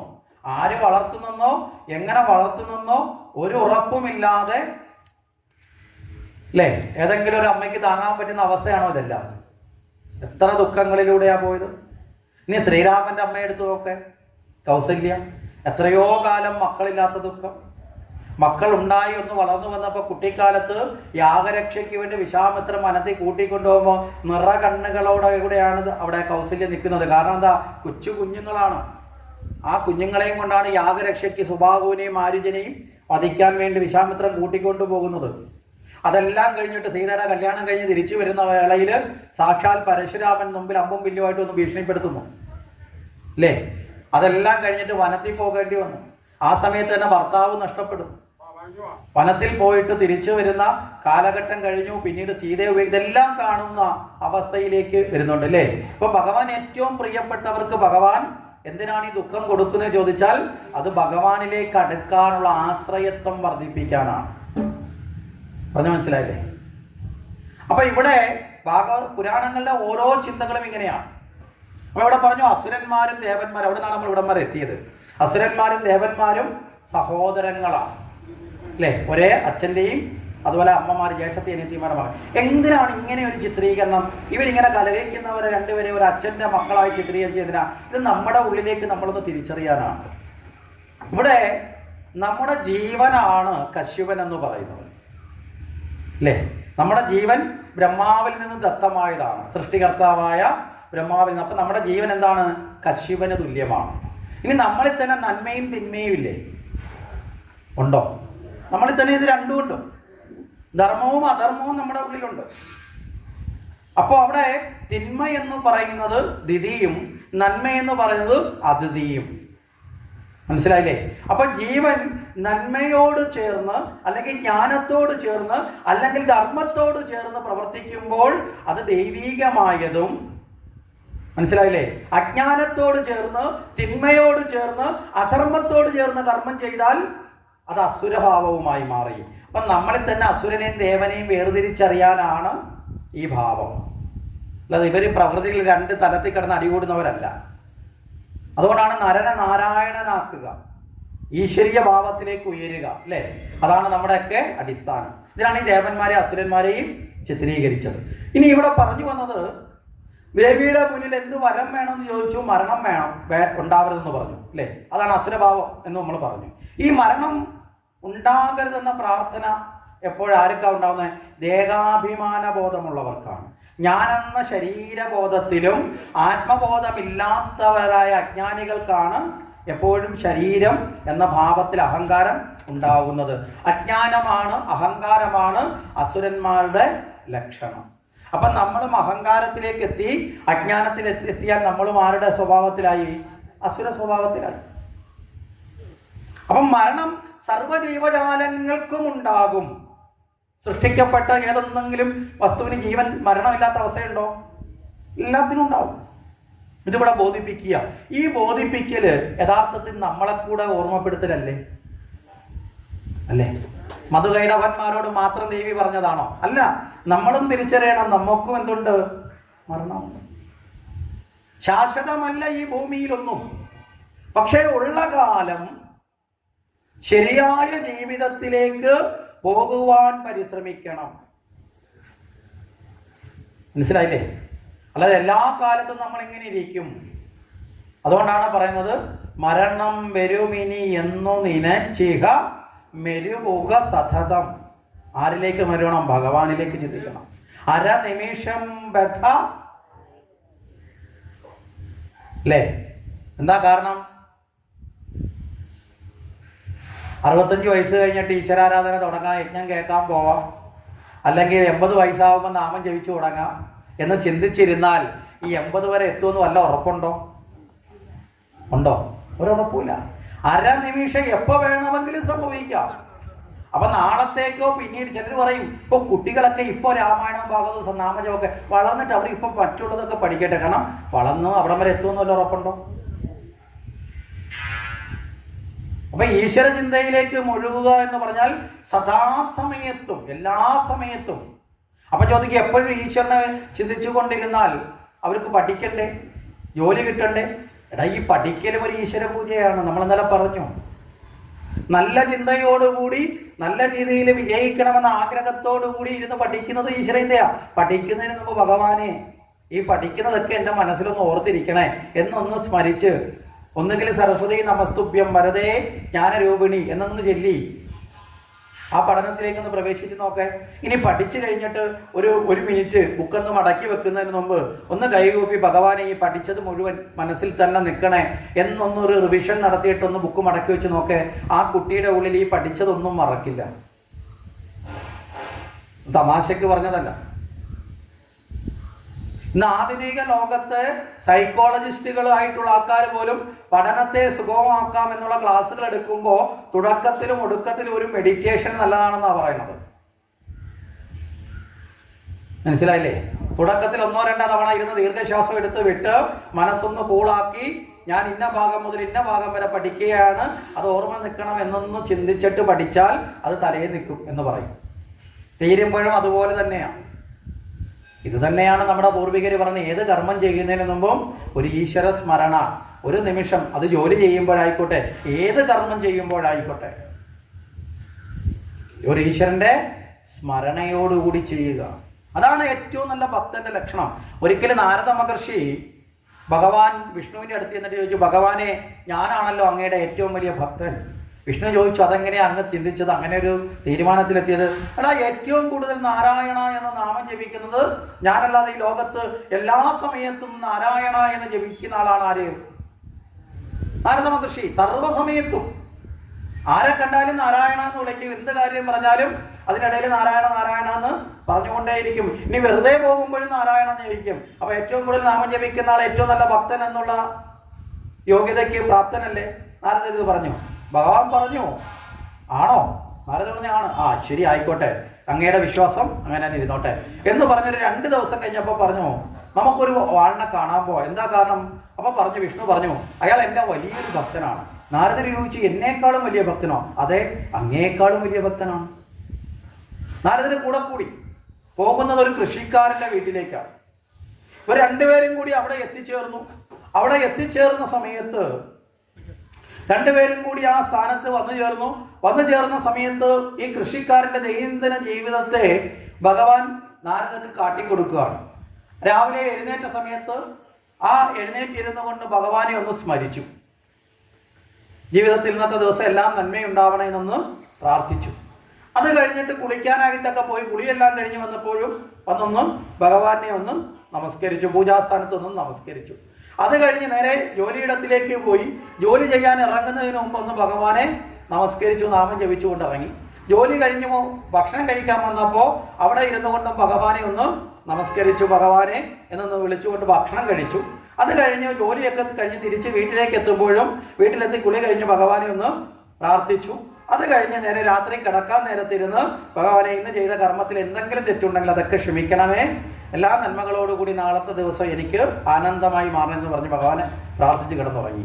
അപ്പൊ നാരദർ എണ്ണി 1 2 3 4 5 6 7 8 തവണ ഭഗവാനെ സ്മരിച്ചു. അപ്പൊ നാരദർ ചോദിക്കും, ഭഗവാനെ, ഇയാൾ എങ്ങനെയാ വലിയ ഭക്തനാവുന്നത്? ഞാനിതാ ഒരു ദിവസം 200 300 ഒന്നുമല്ല, ആയിരക്കണക്കിന് നാരായണ ജപിക്കുന്ന ഞാനും 8 തവണ ഭഗവാനെ നാമം ജപിച്ച ഇയാളും എങ്ങനെയാ തുല്യരാവുന്നത്? ഇയാൾ എന്നേക്കാളും വലിയ ഭക്തനാണ്. അപ്പൊ ഭഗവാൻ നാരദരോട് പറഞ്ഞു, നാരദരെ, നാളെ രാവിലെ നമുക്ക് തീരുമാനം എടുക്കാം. നാളെ തീരുമാനം എടുക്കും. ഇന്നിപ്പോൾ രാത്രി വൈകി, മറ്റേയാളുടെ ജീവിതം മുഴുവൻ കണ്ടുകൊണ്ടിരുന്നതാണല്ലോ. അപ്പോൾ അതുകൊണ്ട് ഇന്ന് കഴിഞ്ഞിട്ട് നാളെ വൈകിട്ട് നാളത്തേക്ക് ദിവസത്തേക്ക് മാറ്റാം. അങ്ങനെ രണ്ടുപേരും കഴിഞ്ഞു. അടുത്ത ദിവസം അതിപ്രഭാതത്തിൽ കൃഷിക്കാരൻ ഉണർന്നെഴുന്നേൽക്കുന്ന അതേ സമയത്ത് തന്നെ നാരദരെ ആര് വിളിച്ചുണർത്തി? ഭഗവാൻ വിളിച്ചുണർത്തി. എന്നിട്ട് നാരദരെ കയ്യിൽ ഒരു കലം നിറയെ തുളുമ്പുന്ന രീതിയിൽ ആ ജലം ഒഴിച്ചു കൊടുത്തിട്ട് ഇത് ശിരസിൽ വെച്ചുകൊണ്ട് നടക്കാൻ പറഞ്ഞു. എന്നിട്ട് പറഞ്ഞു, ഇതിൽ നിന്ന് ഒരു തുള്ളി പോലും നിലത്ത് വീഴരുത്. അതിനുശേഷം ഒരു ഭീകരനായ ഒരു സത്വത്തെ സൃഷ്ടിച്ചു ഭഗവാൻ. എന്നിട്ട് കയ്യിലൊരു വലിയ വാളും കൊടുത്തു. ഒരു തുള്ളിയെങ്കിലും നിലത്ത് വീണാൽ അപ്പോഴേ നാരദരെ കൈവെട്ടിയേക്കണം. മനസ്സിലല്ലേ? ഭഗവാൻ ആളിനെ ഏർപ്പാട് ചെയ്തു. ഈ വലിയ ഭീകരനായിട്ടുള്ള വാളുമൊക്കെ പിടിച്ച് കൂടെ ഒരാള് ഭഗവാൻ പറഞ്ഞത് കേട്ട് വെള്ളം നിലത്ത് വീഴാതെ അഥവാ വീണാൽ നാരദരെ കൈവെട്ടാൻ കൂടെ കൂടി. നാരദർ ഈ വെള്ളവും വെച്ചുകൊണ്ട് ഇങ്ങനെ നിൽക്കുകയാണ്. ഭഗവാൻ പറഞ്ഞു, വലിയൊരു പർവ്വതം കാണിച്ചിട്ട് പറഞ്ഞു, ഈ പർവ്വതം കറങ്ങി വരാൻ പറഞ്ഞു.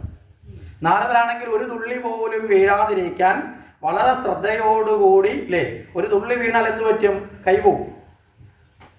അപ്പൊ അങ്ങനെ കറങ്ങി കറങ്ങി കറങ്ങി വളരെ പ്രയാസപ്പെട്ട് വൈകുന്നേരം കഴിഞ്ഞു. സൂര്യൻ അസ്തമിച്ച് കഴിഞ്ഞപ്പോഴാണ് നാരദർ തിരിച്ച് വന്നത്. നാരദർ തിരിച്ചു വന്ന് അങ്ങോട്ട് വന്നപ്പോൾ ഭഗവാൻ ചോദിച്ചു, നാരദരെ കൈയെല്ലാം ഉണ്ടോ? പിന്നെ ഉണ്ട്. അതിന്റെ അർത്ഥം എന്താ? ഒരു തുള്ളി വെള്ളം പോലും നിലത്ത് പോയിട്ടില്ല.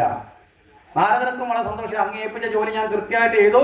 ഇത് അങ്ങ് വെട്ടാൻ വാളം കൊടുത്ത് വിട്ട ആള് എന്നെ ഒന്നും ചെയ്യാൻ പറ്റാതെ അയാൾ നിരാശപ്പെട്ടു എന്നൊക്കെ പറഞ്ഞ് ഇങ്ങനെ വന്നു. നാരദരടുത്ത് ചോദിച്ചു, ശരി, നന്നായി വെള്ളം ഒന്ന്. എന്നിട്ട് ഭഗവാൻ ചോദിച്ചു, നാരദരെ, ഇതിനിടയ്ക്ക് എത്ര തവണ എൻ്റെ നാമം ജപിച്ചു? നാരദർ പറഞ്ഞു, ഭഗവാനെ, അത് ഞാൻ ജപിച്ചില്ല. കാരണം എൻ്റെ ശ്രദ്ധ മുഴുവൻ ഏതിലായിരുന്നു? മനസ്സിലായില്ലേ? അതൊരു പ്രാരാബ്ധമായിട്ട് ഈ വെള്ളം നാരദർ ചുമന്നപ്പോൾ ഭഗവാനെ നാമം ജപിക്കാൻ നാരദർ വിട്ടുപോയി. അപ്പോഴാണ് ഭഗവാൻ പറഞ്ഞത്, നാരദരെ, ആ കൃഷിക്കാരൻ അദ്ദേഹത്തിൻ്റെ കുടുംബജീവിതത്തിൻ്റെ മുഴുവൻ പ്രാരാബ്ദങ്ങളിലും കൃഷി എന്ന കർമ്മത്തിലും ഒക്കെ ഏർപ്പെടുന്ന സമയത്തും അദ്ദേഹത്തിന് ഇടവേളകൾ കണ്ടെത്തി അദ്ദേഹം ആരെ സ്മരിച്ചു? എന്നെ സ്മരിച്ചു. അപ്പം അദ്ദേഹമാണ് എൻ്റെ ഭക്തൻ. പറഞ്ഞു മനസ്സിലായില്ലേ? അപ്പം നമുക്കും ഏതേത് ജോലി ചെയ്യുമ്പോഴും ഭഗവാനെ സ്മരിക്കാം. എല്ലാ കർമ്മത്തിലും ഭഗവാനെ സ്മരിക്കാം. കാരണം എന്താ? നമ്മുടെയൊക്കെ ജീവൻ നശ്വരമാണ്. എപ്പോൾ വേണമെങ്കിലും എന്ത് ചെയ്യാം? വെള്ളത്തിലെ നീർക്കുമ്മിള പോലെയാണ് ഈ ശരീരത്തെ ലഭിച്ചത് കാലഘട്ടം, അല്ലേ? എത്ര സമയം ഉണ്ടാവും ഉറപ്പ് വല്ലതും ഉണ്ടോ? ഒരുറപ്പുമില്ല. എത്ര കാലം വരെ ഉണ്ടാവുമെന്നൊരു ഉറപ്പുമില്ല. എപ്പോൾ വേണമെങ്കിലും വാടിക്കഴിഞ്ഞ് എപ്പോൾ വേണമെങ്കിലും നാശോന്മുഖമായിട്ട് നമ്മുടെ ജീവിതം എത്തപ്പെടാം എന്ന് നമ്മൾ വ്യക്തമായി നമ്മൾ എന്ത് ചെയ്യണം? നമ്മൾ ചിന്തിച്ച് ഉറപ്പിക്കണം.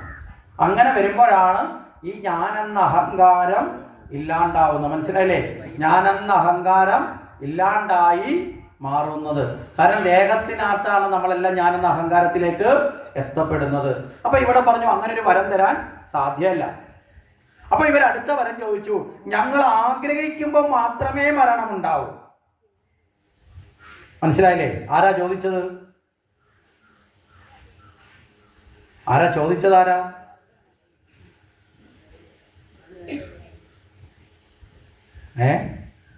വാലിൽ പിടിച്ചിഞ്ഞ് തലയിൽ വന്നപ്പോ വാല് മറന്നുപോയ കണക്കായിപ്പോയി. മധുകൈഡഭന്മാർ, ഞങ്ങൾ ആഗ്രഹിക്കുമ്പോൾ മാത്രമേ മരണമുണ്ടാകാവൂ. ദേവി പറഞ്ഞു, ശരി, അങ്ങനെ ആയിക്കോട്ടെ എന്ന് പറഞ്ഞു. ഇതോടുകൂടി വരബലം ലഭിച്ചതോടുകൂടി അജ്ഞാനികളായി ഇവരുടെ അഹങ്കാരം വർദ്ധിച്ചു. ഇവരിങ്ങനെ തിരക്കി നടക്കുകയാണ്. തങ്ങൾക്ക് പറ്റിയ ശത്രുക്കളുണ്ടോ എന്ന് നോക്കുക. അജ്ഞാനികൾ എപ്പോഴും ആരെയാ നോക്കുന്നത്? ശത്രുക്കളെ സൃഷ്ടിക്കും. ജ്ഞാനികളും മിത്രങ്ങളെ തിരക്കി കണ്ടെത്തും, അല്ലെങ്കിൽ ശത്രുവിനെ പോലും മിത്രമാക്കി മാറ്റും. അജ്ഞാനികളോ സർവ്വരെയും, ചില ആൾക്കാർ പറഞ്ഞില്ലേ, ഞാൻ അയലത്തുകാരോട് ഒന്നും മിണ്ടത്തില്ല, കാര്യം അവരാരും നല്ലതല്ല, എല്ലാം മോശക്കാരാ. എന്താ കാരണം? അവരല്ല മോശം, ഈ അകത്തിരിക്കുന്ന നമ്മളാ മോശം. കാരണം നമ്മളെ അഹങ്കാരം കൊണ്ട് നമ്മൾ സർവ്വരെയും പിണക്കിയിട്ട് നമ്മൾ അകത്ത് കയറി ഇരുന്നിട്ട് പറയും എല്ലാവരും കുഴപ്പമാണെന്ന്. മനസ്സിലായില്ലേ? അപ്പൊ നമ്മുടെ അഹങ്കാരം കൊണ്ട് നമുക്ക് ആരോടും ചേരാൻ പറ്റുന്നില്ല എന്നതാണ് അതിന്റെ സത്യം. അപ്പൊ ഇവിടെ ശത്രുക്കളുണ്ടോ എന്ന് തിരക്കി നടന്നു ആരെങ്കിലുമൊക്കെ നോക്കുമ്പോൾ ഈ വെള്ളത്തിൽ നിന്നൊരു തൂണ് പോലെ ഒരെണ്ണം ഇങ്ങനെ മുകളിലോട്ട് പോയി. അത് അതിൻ്റെ അടുത്തായിട്ട് നോക്കിയപ്പോൾ മുകളിൽ ഒരു താമരയ്ക്കകത്ത് നോക്കിയപ്പോൾ 4 തലയോടുകൂടി ഒരാൾ സുഖമായിട്ട് അവിടെ ഇങ്ങനെ ഇരിക്കുന്നു. അപ്പൊ ഇവർ ചിന്തിച്ചു, വേടാ, ഞങ്ങൾ ഈ വെള്ളത്തിൽ കിടക്കുകയാണ്, ഇതാ ഒരുത്തൻ സുഖമായിട്ട് നല്ല സ്ഥലത്ത് കയറി ഇരിക്കുന്നു. ആ ആളിനോട് പറഞ്ഞു, ആളാരാ? ബ്രഹ്മാവാണ്. ബ്രഹ്മാവിനോട് പറഞ്ഞു, ആ സ്ഥലം ഞങ്ങൾക്ക് വേണം. ബ്രഹ്മാവ് പറഞ്ഞേ, ഇതങ്ങനെ തരാൻ പറ്റില്ല, ഇത് എന്റെ സ്ഥലമാ. അത് പറഞ്ഞിട്ട് കാര്യമില്ല, ഒന്നുകിൽ ആ സ്ഥലം ഞങ്ങൾക്ക് തന്നിട്ട് അവിടെ വിട്ട് പോവുക, ഇല്ലെങ്കിൽ ഞങ്ങളെ യുദ്ധം ചെയ്ത് പരാജയപ്പെടുത്തിയാൽ നിനക്ക് അവിടെ ഇരിക്കാം. ബ്രഹ്മാവ് സാമം, ദാനം, വേദം, ദണ്ണം ഒക്കെ ചിന്തിച്ചു. എന്താ ഇവന്മാരുടെ ശക്തി എന്താണെന്നറിയാതെ ഇവരോട് യുദ്ധം ചെയ്തിട്ട് വല്ല കാര്യമുണ്ടോ? പ്രത്യേകിച്ചും ബ്രഹ്മാവ് പൊതുവിൽ യുദ്ധപ്രിയൻ അല്ല. അപ്പോൾ അവസാനം എന്ത് ചെയ്തു? വേദം എന്തെങ്കിലും ഒരു വഴി കണ്ടെത്താം. ആ സമയത്ത് സാക്ഷാൽ ശ്രീഹരി വിഷ്ണുവിനെ ഓർത്തു.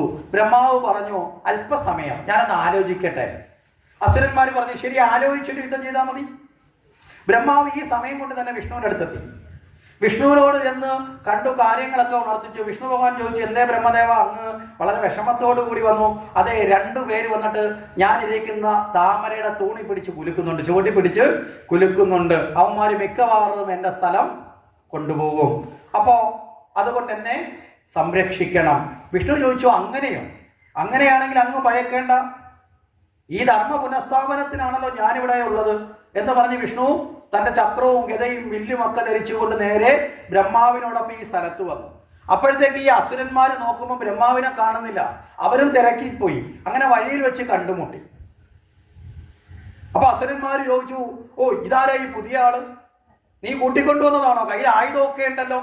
ശരി, അങ്ങനെയാണെങ്കിൽ നീ കൂട്ടിക്കൊണ്ടുവന്ന ഈ ആയുധധാരികളെ മുന്നിൽ വെച്ച് തന്നെ നിന്നെ കൊന്നേക്കാം, ബ്രഹ്മാവിനെ വധിച്ചേക്കാം. അപ്പൊ വിഷ്ണു പറഞ്ഞു, ബ്രഹ്മദേവനെ വിട്ടേക്കുക, നിങ്ങൾ എന്നോട് യുദ്ധം ചെയ്യുക. ഓ, അപ്പൊ യുദ്ധത്തിന് കൂട്ടത്തിന് ആളിനെ വിളിക്കാൻ വന്നതാണ്. നീ അത്ര കേമനാണെങ്കിൽ നിന്നെ കൊല്ലാം ആദ്യം, അത് കഴിഞ്ഞ് ആരെ വധിക്കാം? ബ്രഹ്മാവിനെ വധിക്കാം എന്ന് തീരുമാനമെടുത്തു. അങ്ങനെ തീരുമാനമെടുത്തതിന് ശേഷം നേരെ വിഷ്ണുവിനോടൊപ്പം യുദ്ധം ആരംഭിച്ചു. കുറെ കഴിഞ്ഞപ്പോഴത്തേക്ക് മധു ക്ഷീണിച്ചു. മധു പോയി വിശ്രമിച്ചു. കാരണം ആ സമയത്ത് യുദ്ധം ചെയ്യാൻ വേറൊരാളവിടെ ഉണ്ട്, കൈഡഭനുണ്ട്. അങ്ങനെ കൈഡഭനുമായി ദീർഘയുദ്ധം ചെയ്ത് കഴിഞ്ഞപ്പോൾ കൈഡവന് ക്ഷീണം വന്നപ്പോൾ പുള്ളിക്കാരൻ പോയി വിശ്രമിച്ചു.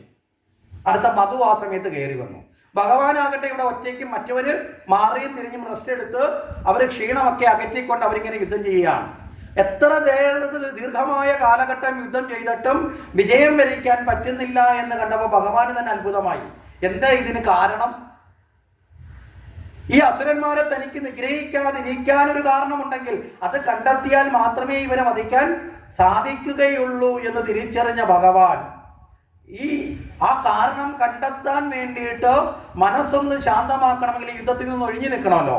ഈ സമയത്ത് അദ്ദേഹം തന്ത്രപൂർവം അസുരന്മാരോട് പറഞ്ഞു, ഇത് ശരിയല്ല. കാരണം നിങ്ങൾ രണ്ടുപേരും ഞാൻ ഒരാളുമാണ്.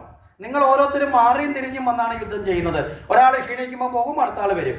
അയാൾ ക്ഷീണിക്കുമ്പോൾ അടുത്ത ആൾ വരും. ഇവിടെ ഞാൻ ഒറ്റയ്ക്കാണ്. ഇതൊരു നല്ല നീതി അല്ല. അതുകൊണ്ട് എന്ത് ചെയ്യണം? എനിക്കും അല്പം വിശ്രമിക്കാനുള്ള സമയം വേണം. അസുരന്മാർ ചിന്തിച്ചു, ആയിക്കോട്ടെ. കാരണം അസുരന്മാർക്ക് ജയിക്കുന്നതിനേക്കാൾ കൂടുതൽ താല്പര്യം യുദ്ധം ചെയ്തുകൊണ്ടിരിക്കലാണ്. മനസ്സിലായില്ലേ? മൽപ്പിടുത്തം നടത്തിക്കൊണ്ടിരിക്കലാണ്. അപ്പൊ അവർ സമ്മതിച്ചു. ഭഗവാൻ ഈ സമയം കൊണ്ട് സാക്ഷാൽ ഭഗവതിയെ മനസ്സിൽ സ്മരിച്ചു. ആ ഭഗവതിയെ സ്മരിക്കുന്ന സമയത്ത് ഭഗവതി പ്രത്യക്ഷപ്പെട്ടു. ഭഗവതി വിഷ്ണുവിനോട് അറിയിച്ചു, എൻ്റെ വരബലം കൊണ്ടാണ് അവർ അജയ്യരായിട്ടിരിക്കുന്നത്. കാരണം അവർ സ്വയം ഇച്ഛിച്ചാൽ മാത്രമേ അവർക്ക് മരണമുണ്ടാവുകയുള്ളൂ. അല്ലാതെ ലോകത്തിലെ ഒരു ശക്തിക്കും അവരെ വധിക്കാൻ സാധ്യമല്ല. അത്തരത്തിലുള്ള വരമുണ്ട് എന്ന് വിഷ്ണു അറിഞ്ഞു. വിഷ്ണു ഭഗവാനോട് ദേവി പറഞ്ഞു, വിഷമിക്കണ്ട, ഞാൻ അവരെ മോഹിപ്പിച്ചു കൊള്ളാം. ആ മോഹിപ്പിക്കുന്ന സമയം നോക്കി ഉചിതമായ നിലയിൽ അങ്ങെന്ത് ചെയ്യണം? അവരെ നിഗ്രഹിച്ചോണം. അങ്ങനെ ഭഗവാൻ തിരികെ വന്ന് വീണ്ടും യുദ്ധം തുടങ്ങി. ഈ യുദ്ധം തുടങ്ങി വീണ്ടും യുദ്ധം ഇങ്ങനെ നീണ്ടുപോവുകയാണ്. ഈ ഒരു അവസരത്തില് ദേവിക്ക് മനസ്സിലായി വിഷ്ണുവിനെ സഹായിക്കാനുള്ള സമയമായി. സർവലാവണ്യത്തോടുകൂടി ദേവി എന്ത് ചെയ്തു? ആകാശത്തിൽ പ്രത്യക്ഷയായി. ഈ സൗന്ദര്യ രൂപത്തിലേക്ക് മനസ്സ് ഭ്രമിച്ചതോടുകൂടി ഇവർക്ക് യുദ്ധത്തിലുള്ള ശ്രദ്ധ കുറഞ്ഞു. ഇടയ്ക്കിടയ്ക്ക് സുന്ദരിയെ നോക്കും. മനസ്സിലായില്ലേ? ഇവനോട് യുദ്ധം ചെയ്ത് ഇവനെ തോപ്പിച്ചിട്ട് വേണം സുന്ദരിയെ കല്യാണം കഴിക്കാനെന്നൊരു ഭാവം ഇവരുടെ ഉള്ളിൽ ഉടലെടുത്തു. മോഹത്തിലേക്ക് വീണു. മനസ്സിലായോ? മോഹത്തിലേക്ക് വീണു. അപ്പൊ ശ്രദ്ധ വ്യത്യസ്തമായി മാറ്റപ്പെട്ടു. അപ്പൊ ആ മോഹഭാവത്തിലേക്ക് എത്തി ഭ്രമിപ്പിച്ച സമയം ഭഗവാൻ എന്ത് ചെയ്തു? ഈ അസുരന്മാരോട് ചോദിച്ചു, നിങ്ങൾ വലിയ മിടുക്കന്മാരാണ്, ഇത്രയും നേരം യുദ്ധം ചെയ്തിട്ട് ഇതുവരെയും എന്നോട് ഇത്രയും കാലം യുദ്ധം ചെയ്യാൻ ഒരു ദൈത്യന്മാർക്കും അസുരന്മാർക്കും സാധിച്ചിട്ടില്ല. നിങ്ങൾ വലിയ പരാക്രമിയാണ്. അതുകൊണ്ട് നിങ്ങളിൽ ഞാൻ സന്തോഷവാനായിരിക്കുന്നു. ഞാൻ നിങ്ങളെ അനുഗ്രഹിക്കാൻ തയ്യാറാവുകയാണ്. എന്ത് വരം വേണം ചോദിച്ചോളാൻ പറഞ്ഞു. അസുരന്മാർ പറഞ്ഞു, നിന്നോട് വരം ചോദിക്കാനോ? എടാ, ഞങ്ങളെ യുദ്ധം ചെയ്ത് തോൽപ്പിക്കാൻ പറ്റാത്ത ഒരു ഭീരുവിനെ പോലെ ഇടയ്ക്ക് വിശ്രമിക്കാൻ പോയ ദുർബലനായ നിന്നോട് വരം ചോദിക്കാൻ ഞങ്ങൾ തുനിഞ്ഞാൽ ഞങ്ങൾ മോശക്കാരായി മാറും. മനസ്സിലായില്ലേ? കഴിവില്ലാത്തവനോട് ആരെങ്കിലും ആഗ്രഹങ്ങൾ പറയുമോ? ആവശ്യങ്ങൾ ഉന്നയിക്കുമോ? നമ്മളൊരു ആവശ്യം ഉന്നയിക്കുമ്പോൾ ആ ആവശ്യം നമുക്ക് നേടിത്തരാൻ പ്രാപ്തിയുള്ള ഒരുവനോട് ചോദിക്കാം. മനസ്സിലായില്ലേ? നമുക്കിപ്പോൾ ഒരു കുറച്ച് പൈസ വേണം. 1 രൂപ പോലും കയ്യിലില്ലാതെ ആലിൻ്റെ മുട്ടി ഇരിക്കുന്നവനോ കടത്തിണ്ണ ഇരിക്കുന്നവനോട് എന്ന് ചോദിക്കുമോ? എനിക്കൊരു 5000 രൂപ കടം വേണോ? ചോദിക്കുമോ? ചോദിക്കില്ല. അതുപോലെ തന്നെയാണ് നമുക്കിപ്പോൾ ഒരിടത്തേക്ക് നടന്ന ഒരു കാര്യം ചെയ്യണം, ഒരു സഹായം വേണം, ആരോഗ്യം കൊണ്ട് ചെയ്യേണ്ട ഒരു പ്രവൃത്തി ചെയ്യണം. ഒരു കഴിവുമില്ലാതെ ഉണങ്ങി ചുക്കിളിച്ച് ഒന്ന് നടക്കാൻ വയ്യാത്ത ആളിനോട് എന്ന് പറയുമോ എൻ്റെ ഈ ചാക്ക് കിട്ടൊന്ന് പിടിച്ച് ഇങ്ങോട്ടൊന്ന് വെച്ചാന്ന് പറയുമോ?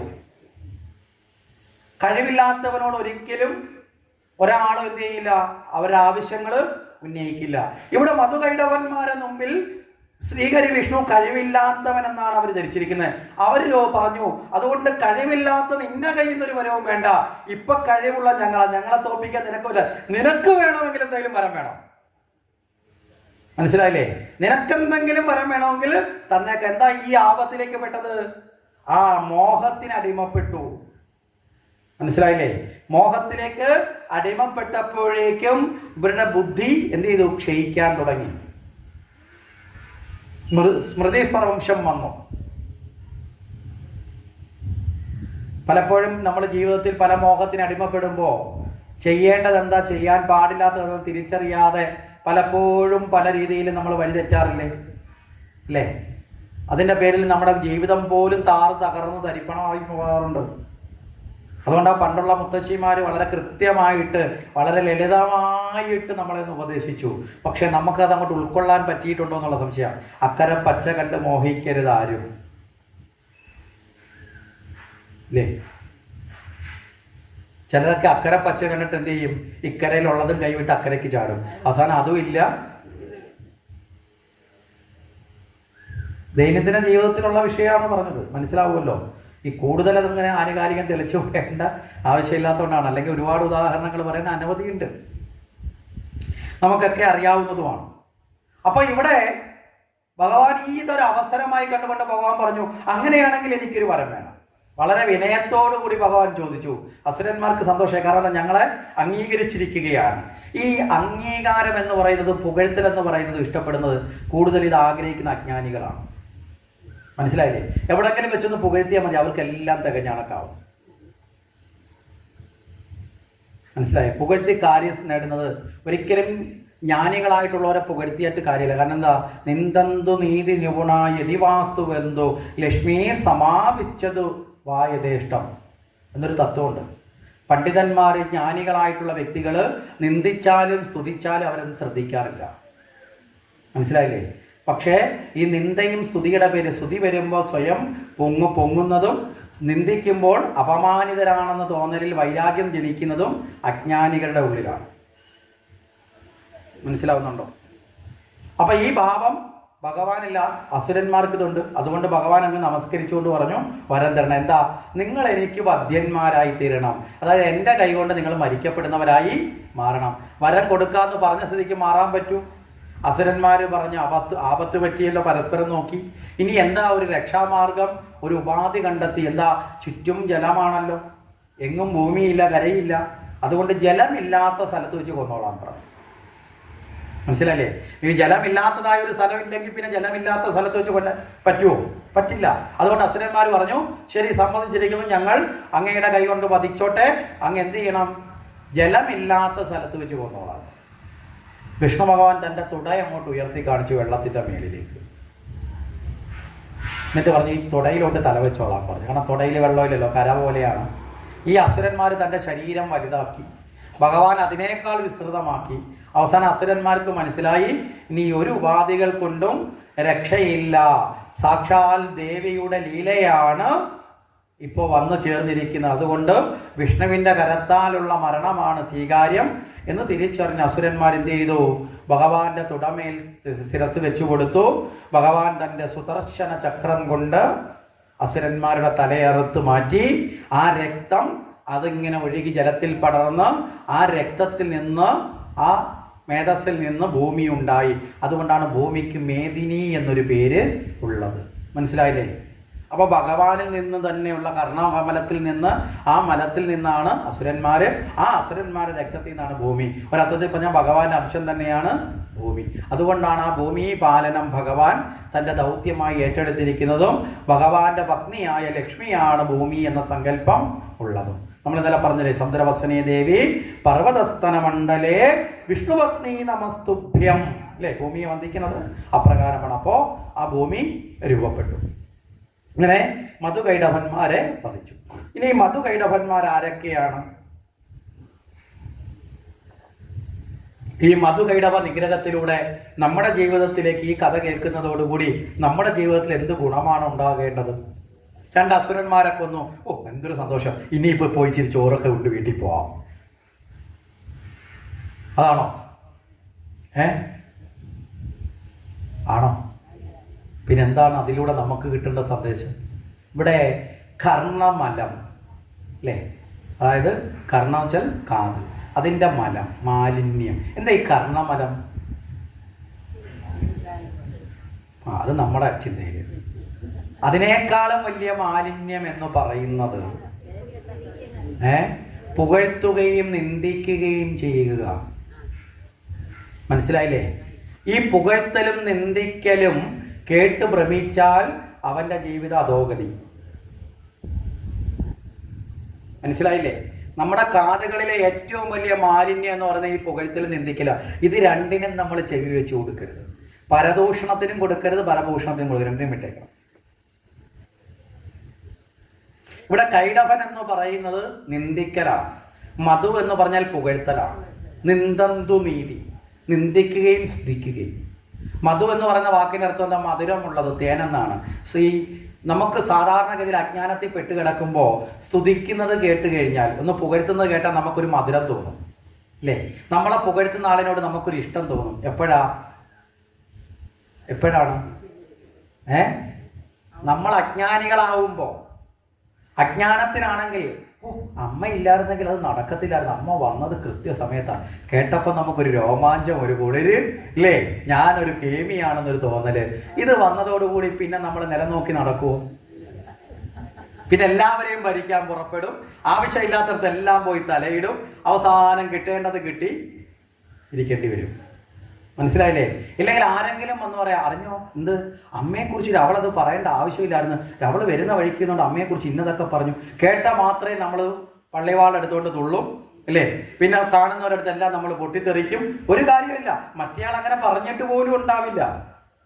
ഈ ചില ആൾക്കാരുണ്ട് കൃത്യമായ ആളിനെ തിരിച്ചറിഞ്ഞ് കലക്കുന്ന ആൾക്കാർ.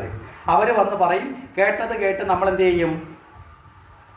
നമ്മൾ വികാരത്തിലേക്ക് വരും, നമ്മൾ ഇല്ലാത്ത ശത്രുവിനെ ഉണ്ടാക്കും. മനസ്സിലാവുന്നുണ്ടോ? അതാണ് കൈടഭൻ. ഇത് രണ്ടും ജീവിതത്തിൽ സ്വീകരിക്കരുത്.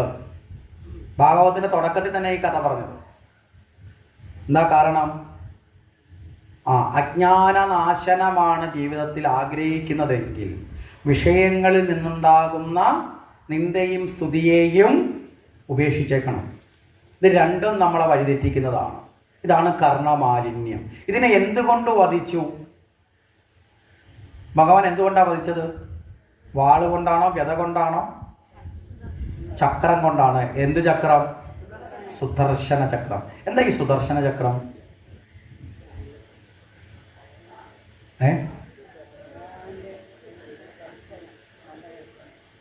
എന്താ സുദർശനം? ഭഗവാന്റെ കയ്യിൽ നിന്ന് കറങ്ങുന്ന ചക്രം അല്ലേ?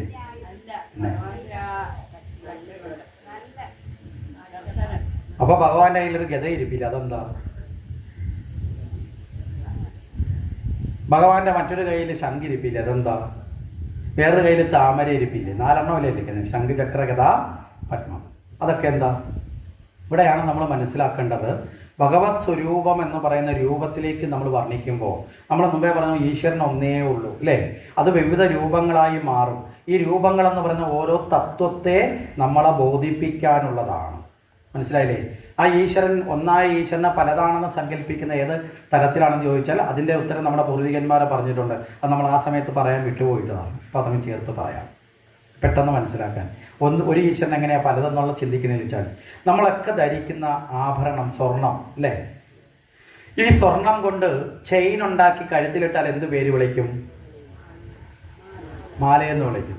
അതേ സാധനം തന്നെ ഉരുക്കി റിങ്ങാക്കി കയ്യിലിട്ടാലോ? കയ്യിലിവിടെ ഇട്ടാലോ? ഞാൻ കാണിച്ചിട്ടാ ചോദിച്ചത്. വളയെന്ന് വിളിക്കും. ഇതേ സാധനം തന്നെ എടുത്ത് ചിത്രപ്പണി ചെയ്തിട്ട് കാതിലിട്ടാലോ? കമ്മലെന്ന് വിളിക്കും. ഇതേ സാധനം തന്നെ റിങ് ആക്കിയിട്ട് വിരലിലിട്ടാലോ? മോതിരം എന്ന് വിളിച്ചു. ഇതേ സാധനം തന്നെ ചെയിനാക്കിയിട്ട് അരയിൽ കെട്ടിയാലോ? അരഞ്ഞാണം എന്ന് വിളിച്ചു. ഇവിടെ ഈ പല പേരിൽ അറിയപ്പെട്ടപ്പോഴും പല രൂപത്തിൽ മാറ്റപ്പെട്ടപ്പോഴും പല ഉപയോഗത്തിൽ ഉപയോഗിച്ചപ്പോഴും അടിസ്ഥാനമായ വസ്തു എന്ത് തന്നെയായിരുന്നു? മനസ്സിലായില്ലേ? അതിന് മാറ്റമില്ലല്ലോ. അടിസ്ഥാന വസ്തു സ്വർണമാണ്. പക്ഷെ പേര് മാറി, രൂപം മാറി, ഉപയോഗം മാറി. മനസ്സിലാവുന്നുണ്ടോ? ഇതുപോലെയാണ് സാക്ഷാൽ ഈശ്വരൻ വിവിധ ദേവതാരൂപങ്ങളിലായി, വിവിധ തത്വങ്ങളിലായി, വിവിധ നാമങ്ങളിലായി അറിയപ്പെടുന്നത്. മനസ്സിലാവുന്നുണ്ടോ? അപ്പൊ ഈശ്വരൻ ഒന്നാണെന്ന് പറഞ്ഞതിൻ്റെയും പല രൂപത്തിൽ ആരാധിക്കുന്നതിൻ്റെയും ഉള്ളിലുള്ള ആശയം മനസ്സിലായോ? ഇത് നമ്മുടെ ഋഷീശ്വരന്മാർ കൃത്യമായി നമ്മുടെ പുരാണങ്ങളിലൂടെ, ഗ്രന്ഥങ്ങളിലൂടെ നമ്മുടെ മുന്നിൽ അനാവരണം ചെയ്തിട്ടുണ്ട്. ഇനി നമ്മൾ അല്ലാത്തൊരു വസ്തു എടുക്കുക. സ്വർണം മാത്രമല്ല, ഇപ്പോൾ ഇവിടെ കിടക്കുന്ന മണ്ണ്. ഈ മണ്ണെടുത്തിട്ട് ഓടുണ്ടാക്കിയാൽ നമ്മൾ മണ്ണെന്ന് വിളിക്കുമോ ഓടെന്ന് വിളിക്കുമോ? പക്ഷേ ഓടിനുള്ളിലുള്ളതല്ല എന്ത് തന്നെയാണ്? അതെടുത്ത് കട്ടയുണ്ടാക്കിയാലോ? കട്ടയെന്ന് വിളിക്കും, പക്ഷെ മണ്ണ് തന്നെയാണ്. അതെടുത്തൊരു വിഗ്രഹം ഉണ്ടാക്കിയാലോ? അതും മണ്ണാണ് ഉള്ളിലുള്ള, പക്ഷെ നമ്മളൊരു രൂപത്തെ കണ്ടു അല്ലേ? അതേ സാധനം എടുത്ത് ചട്ടി ഉണ്ടാക്കിയാലോ? നമ്മൾക്ക് മൺകലോ കലോ എന്ന് വിളിക്കും, പക്ഷെ അതിനുള്ളിലും മണ്ണാണ്. അപ്പൊ അടിസ്ഥാനമായ വസ്തു ഏകമായിരിക്കെ തന്നെ വിവിധ ഭാവരൂപങ്ങളിലായി അനുഭവപ്പെടുമ്പോൾ അല്ലേ വൈവിധ്യം വന്നത്? അല്ലേ? ഈ വൈവിധ്യത്തിന്റെ ഉള്ളിലുള്ളത് ഏക വസ്തുവാണെന്ന ബോധം വന്നാൽ ഇതിന്റെ വൈവിധ്യം മാറിയില്ലേ? മനസ്സിലായില്ലേ? അപ്പം ഈശ്വരന്റെ വിവിധ ദേവന്മാരെന്ന വൈവിധ്യത്തിലേക്ക് വന്നത് ആ വൈവിധ്യം വിവിധ രൂപഭാവങ്ങളായി അനുഭവപ്പെട്ടപ്പോൾ വന്നു എങ്കിൽ അതിനെ കൃത്യമായി മനസ്സിലാക്കി അതിനുള്ളിലുള്ളത് ഏകമാണെന്ന് ബോധ്യം വന്നാൽ എന്തു വന്നു? വൈവിധ്യം ഇല്ലാണ്ടായി. അതാണ് ഏക ഭാവത്തിലേക്ക്, ഈശ്വരഭാവത്തിലേക്കും എത്തപ്പെടുന്നത്. അപ്പൊ ദേവന്മാരുടെ എല്ലാ രൂപങ്ങളും നമ്മളെ ചില തത്വത്തെ ബോധിപ്പിക്കാനാണ്. ഇവിടെ വിഷ്ണുവിന്റെ ഒരു തത്വസങ്കല്പമാണ് ഇവിടെ നമ്മൾ എടുക്കുന്നത് സുദർശനം. സുദർശനം എന്ന വാക്കിന്റെ അർത്ഥം സു എന്ന് പറഞ്ഞാൽ നല്ലത് എന്ന സംസ്കൃതത്തിൽ അതിന്റെ അർത്ഥം. ദർശനം എന്ന് പറഞ്ഞാൽ ജ്ഞാനം എന്നാണ്. അപ്പൊ സുദർശനം എന്ന് പറഞ്ഞാൽ എന്താണ്? ശരിയായ ജ്ഞാനം. മനസ്സിലായില്ലേ? ശരിയായ ജ്ഞാനം കൊണ്ട് മനസ്സിലായില്ലേ? നമ്മുടെ കർണത്തിൽ വരുന്ന മാലിന്യത്തെ എന്ത് ചെയ്യണം? എന്ത് കേട്ടാലും ആര് പറഞ്ഞാലും കേൾക്കുന്നതും കാണുന്നതാണെങ്കിലും അതിൻ്റെ ശരിയെ തിരിച്ചറിയാനുള്ള അറിവ് ഉള്ളിലുണ്ടാവണം. മനസ്സിലാവുന്നുണ്ടോ? ഉള്ളിൽ അറിവുണ്ടെങ്കിൽ നമ്മളെ ആർക്കും വഴിതെറ്റിക്കാൻ സാധിക്കില്ല. സാധിക്കുമോ? മനസ്സിലാവുന്നുണ്ടോ? അപ്പോൾ ഓരോ സജ്ജനങ്ങളുടെയും ഉള്ളിൽ ശരിയായ ജ്ഞാനം ഉണ്ടാകണം. ആ ശരിയായ ജ്ഞാനമാണ് സുദർശനം. ഇനി എന്തിനാ ഇതിനെ ചക്രത്തിന്റെ രൂപത്തിൽ കൊടുത്തിരിക്കുന്നത്? ജ്ഞാനം എന്ന് പറഞ്ഞ ചക്രം എന്ന് പറഞ്ഞാൽ ചലിക്കുന്നത് അല്ലേ? ചക്രം എന്ന വാക്കിന്റെ അർത്ഥം തന്നെ എന്താ? ചലിച്ചുകൊണ്ടേയിരിക്കുന്നതാണ് ചക്രം. അതിന്റെ അർത്ഥം അതാണ്. അപ്പോൾ ചലിക്കുന്നതെന്ന് പറഞ്ഞാൽ നിൽക്കാതെ ഇങ്ങനെ സഞ്ചരിച്ചുകൊണ്ടിരിക്കുക, ഇന്ന് കറങ്ങിക്കൊണ്ടിരിക്കുക. ജ്ഞാനം എന്നത് എപ്പോഴെങ്കിലും നിശ്ചലമാവുന്നതാണോ? അല്ല. ജ്ഞാനം എപ്പോഴും ചലിച്ചുകൊണ്ടിരിക്കുന്നതാണ്. നിശ്ചലാവസ്ഥ എന്തിനില്ല? അറിവില്ല. കാരണം അറിവ് ഒരിക്കലും അവസാനിക്കുന്നില്ല. ഏതെങ്കിലും അറിവിന് അവസാനമുണ്ടോ? ഇല്ല. അറിവ് ഇങ്ങനെ പോയിക്കൊണ്ടേയിരിക്കും. നമ്മൾ പറയില്ലേ, എത്ര യജ്ഞം കഴിഞ്ഞാലും വീണ്ടും വീണ്ടും കേൾക്കാനുള്ള താല്പര്യം എന്താ? അറിവാണത്. മനസ്സിലാവുന്നുണ്ടോ? ആ അറിവ് എങ്ങനെ അനുസ്യൂതമാണ്. എത്രയോ കാലം കഴിഞ്ഞാലും നമ്മൾ മനസ്സിലാക്കുക. ഒരിക്കലും ഒരിടത്തൊരു യജ്ഞത്തിന് പോയപ്പോൾ വളരെ പ്രായമുള്ള ഒരു 90 വയസ്സിനൊക്കെ മുകളിൽ, 95 വയസ്സെങ്കിലും പ്രായമുള്ള ഒരു കൊച്ചാട്ടൻ അദ്ദേഹം ആ യജ്ഞശാലയിലേക്ക് വന്നു. അപ്പോൾ അദ്ദേഹത്തിന് അകത്തോട്ട് കയറിയിരിക്കാൻ പറ്റില്ല. കാരണം കാലിൽ നിന്ന് ചെരുപ്പ് ഊരിയാൽ നടന്ന് കയറാൻ പ്രയാസമുള്ള ഒരു മനുഷ്യൻ. വടിയൊക്കെ കുത്തിയിട്ടാണ് വന്നത്. ഇങ്ങനെ വന്ന് പുറത്തിരുന്നു. അപ്പോൾ ഞാൻ പറഞ്ഞു അകത്തേക്ക് ഇരിക്കുന്നത് കുറച്ച് വെയിലും ഒക്കെ ഉണ്ട്. അപ്പോൾ പറഞ്ഞു ചെരുപ്പ് ഊരിയിട്ട് ഇരിക്കാൻ പറ്റില്ല. അപ്പം ഞാൻ അവസാനം അമ്പലക്കാരോട് പറഞ്ഞു ഒരു ചെറിയ ടാറപ്പ് അങ്ങോട്ടും കൊണ്ടൊന്ന് പിടിച്ച് കെട്ടിക്കൊടുക്കുക. ഒരാൾക്ക് വേണ്ടിയാണെങ്കിൽ അവിടെ വന്നിരിക്കുന്ന. അത് കഴിഞ്ഞ് 2 ദിവസമൊക്കെ കഴിഞ്ഞ് അദ്ദേഹമായിട്ടൊന്ന് സംസാരിച്ചപ്പോൾ 11 വയസ്സ് മുതൽ ഭാഗവതം വായിച്ചു തുടങ്ങിയ ഒരാളാണ്. നമ്മൾ മനസ്സിലാക്കുക. അദ്ദേഹം ഭാഗവതം വായിച്ച് അദ്ദേഹത്തിൻ്റെ കാലഘട്ടത്തിൽ വെച്ച് നോക്കുമ്പോൾ അന്ന് എൻ്റെ അച്ഛൻ ചിലപ്പോൾ ജനിച്ചിട്ടുണ്ടാവില്ല. ആ കാലഘട്ടത്തിൽ ഭാഗവതം വായിച്ചു തുടങ്ങിയ ഒരു മനുഷ്യൻ. എത്ര കാലം വായിച്ചു, എത്ര തവണ വായിച്ചു എന്ന് ചോദിച്ചാൽ എണ്ണമില്ല. അന്ന് അദ്ദേഹം പറഞ്ഞ അന്നും വീട്ടിലിരുന്ന് വായിച്ചിട്ടാണ് അദ്ദേഹം യജ്ഞശാലയിലോട്ട് വരുന്നത്. ഒരു 10-11 മണിയാകുമ്പോഴാണ് വരുന്നത്. ഈ പ്രഭാഷണ സമയമാകുമ്പോഴാണ് വരുന്നത്. അപ്പോൾ വീട്ടിൽ അതുവരെയുള്ള സമയവും വായിക്കും ഇരുന്ന്. ഇപ്പോൾ പണ്ട് അമ്പലങ്ങളിൽ പോയി വായിക്കും, ഇപ്പോൾ അതിന് പറ്റാത്തതുകൊണ്ട് വീട്ടിൽ നിന്ന് വായിക്കും. അത് മാത്രമല്ല, ഭാഗവതം കാണാപ്പാടം അറിയാം, ബുക്ക് വേണ്ട, അതിൻ്റെ ഓരോ വരിയും ഓരോ അക്ഷരങ്ങളും അറിയാം, ഇനി അതിൻ്റെ അർത്ഥവും അറിയാം. അദ്ദേഹം ഈ പുത്തൂര് കരിമ്പുമ്പുഴ എന്ന് പറയുന്ന ഒരു ആശ്രമമുണ്ട്, നിങ്ങളൊക്കെ കേട്ടിട്ടുണ്ടാവും, ഇവിടുന്ന് വലിയ ദൂരമില്ലാത്തതാണ്. കരിമ്പുമ്പുഴ ആശ്രമത്തിലെ ശിവശങ്കരാനന്ദ സ്വാമികളുടെ ഒരു ഗൃഹസ്ഥ ശിഷ്യനാണ്. അപ്പോൾ സ്വാമിയിൽ നിന്ന് തന്നെ ഭാഗവതത്തിൻ്റെ അറിവ് മുഴുവൻ കേട്ടിട്ടുള്ള ആളാണ്. അനേക യജ്ഞങ്ങൾക്ക് വായിക്കാൻ പോയിട്ടുള്ള ആളാണ്. എന്നിട്ടും ആ പ്രായത്തിൽ വീണ്ടും വന്നിരുന്നിട്ട് ആ ഭാഗവതം കേൾക്കാൻ വന്നിരിക്കണമെങ്കിൽ ആ ജ്ഞാനത്തിന് നിശ്ചലാവസ്ഥയുണ്ടോ? പറഞ്ഞതിൻ്റെ അർത്ഥം മനസ്സിലായില്ലേ? അവസാനം അദ്ദേഹത്തിൽ നിന്ന് എനിക്ക് പഠിക്കാൻ പലതും ഉണ്ടായിരുന്നു. പല ദിവസവും ഞാൻ ഇടയ്ക്ക് സമയത്ത് അദ്ദേഹത്തിൻ്റെ അടുത്ത് പോയിരിക്കും. ചില കഥകളിൽ അദ്ദേഹം ഞാൻ പറയുന്നതിനേക്കാൾ കൂടുതൽ ഇങ്ങോട്ട് പറഞ്ഞു തരാൻ തുടങ്ങി.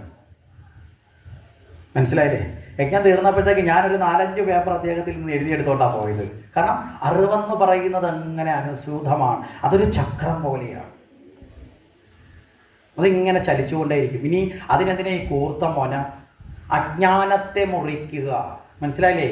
അജ്ഞാനം എന്നത് നമ്മളിലൊക്കെ ദൃഢമായിരിക്കുന്ന കാഠിന്യത്തോടു കൂടിയ അവസ്ഥയിലുള്ളതാണ്. ആ അജ്ഞാനത്തെ മുറിക്കാനാണ്, മനസ്സിലായില്ലേ, ജ്ഞാനമാകുന്നത് എന്ത് വേണം? മൂർച്ചയേറിയ ആയുധമായി ഉപയോഗിക്കുന്നത്. അപ്പം നമ്മളിലുള്ള ജ്ഞാനമാണ് സുദർശനം.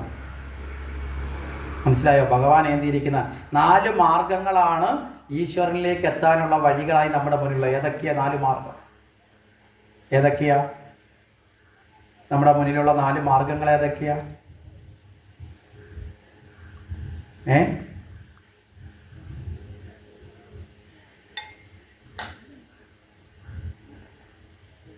4 മാർഗങ്ങൾ. ആകെ ഭഗവാനിൽ പോവാൻ 4 മാർഗമേ ഉള്ളൂ.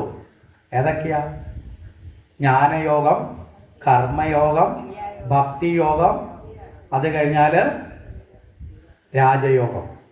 സന്യാസമൊന്നും യോഗമല്ല. സന്യാസമൊക്കെ ആ ആശ്രമ വ്യവസ്ഥകളാണ്, ചതുരാശ്രമമാണ്. ബ്രഹ്മചര്യം, ഗാർഹസ്ഥ്യം, വാനപ്രസ്ഥം, സന്യാസം. മനസ്സിലായില്ലേ? ക്രിയായോഗം എന്ന മാർഗത്തിൽ പറഞ്ഞിട്ടില്ല. ക്രിയായോഗം യോഗമാർഗത്തിൻ്റെ ഒരു വിഭാഗം മാത്രമാണ്, രാജയോഗം എന്ന് പറയുന്നത്. അപ്പം ജ്ഞാനയോഗം, ഭക്തിയോഗം, കർമ്മയോഗം, രാജയോഗം. രാജയോഗം എന്ന് പറയുന്നതാണ് ധ്യാനം, തപസ് തുടങ്ങിയിട്ടുള്ള, മനസ്സിലായില്ലേ?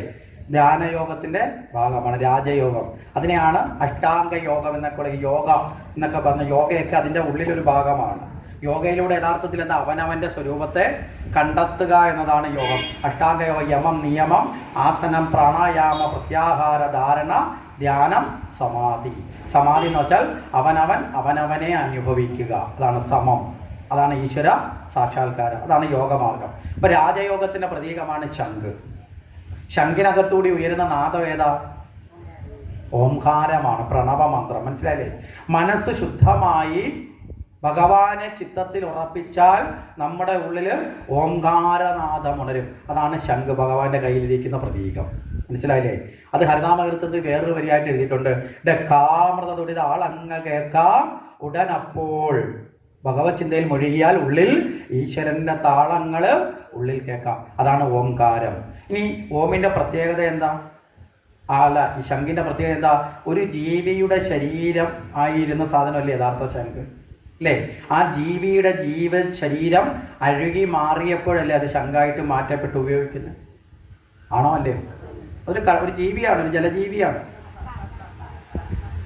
കക്കയുടെ വേറൊരു രൂപം, കക്ക ചെറുതാണ്, അതിൻ്റെ വേറൊരു ഭാവം വലുതാണ്. കടലിലൊക്കെ കിടക്കുന്ന ശംഖെന്ന് പറയുന്ന ഒരു ജീവിയുടെ. അപ്പം നമ്മളിലെ ജീവഭാവം, ഞാനെന്ന ഈ ശരീരഭാവത്തെ അഴുകി മാറ്റിയ ഇല്ലാതാക്കുമ്പോൾ ഈ ആത്മബോധം ഉണരുമ്പോൾ നമ്മുടെ ഉള്ളിൽ എന്തുണ്ടാവും? ഓംകാരനാഥം ഉണരും. ഇതാണ് ശംഖ്. ഇനി മറ്റൊരു കയ്യിലിരിക്കുന്ന സുദർശനം, അത് മുമ്പേ പറഞ്ഞു, ജ്ഞാനത്തിൻ്റെ പ്രതീകമാണ്. അജ്ഞാനത്തെ ഇല്ലാതാക്കി ജ്ഞാനത്തിലൂടെ ഈശ്വരനെ നേടാനുള്ള ഭാവമാണ് സുദർശനം. ഇനി മറ്റൊരു തലം എന്ന് വെച്ചാൽ ഗദയാണ് ഒരു കയ്യിൽ. ഗദ എന്തിൻ്റെയാണ്? പ്രൗഢിയുടെ ആധിപത്യം ഉറപ്പിക്കാനല്ലേ ഗദ ആയുധമായിട്ട്, അല്ലേ? ഗദ കർമ്മത്തിൻ്റെ പ്രതീകമാണ്. മനസ്സിലായില്ലേ? ആധിപത്യം ഉറപ്പിക്കുന്നത് നേട്ടം ഉണ്ടാക്കുന്നതൊക്കെ കർമ്മം കൊണ്ടാണ്. അപ്പം കർമ്മത്തിൻ്റെ പ്രതീകമാണ്. ഭഗവാന്റെ കയ്യിലിരിക്കുമ്പോൾ ആ കർമ്മം നിഷ്കാമ കർമ്മമാണ്. മനസ്സിലായില്ലേ? അസുരന്മാരെ കയ്യിലെത്തിയാൽ അതെന്തായി മാറി? സാർത്ഥകർമ്മമായി മാറി. അതാണ് ഹിരണ്യ അക്ഷനെ വധിക്കുന്ന സമയത്ത് ഭഗവാൻ സുദർശനത്തെ വരുത്തി ഹിരണ്യാക്ഷന്റെ ശിരസ് അറുത്തില്ല, പകരം ഗദയെ മുറിച്ചു എന്ന് ഭാഗവതം പറയുന്നത്. കർമ്മത്തെ വിച്ഛേദിച്ചു, കർമ്മബന്ധത്തെ കളഞ്ഞു, ജ്ഞാനം കൊണ്ട് മുറിച്ചു. അപ്പൊ കർമ്മത്തിന്റെ പ്രതീകമാണ് കർമ്മയോഗം. മനസ്സിലായില്ലേ? കർമ്മം എങ്ങനെ ചെയ്യണം? യോഗമാർഗത്തിൽ ചെയ്യണം. യോഗമാർഗം എന്ന് പറഞ്ഞാൽ എന്താ? ജ്ഞാനെന്ന ഭാവമില്ലാതെ ചെയ്യണം.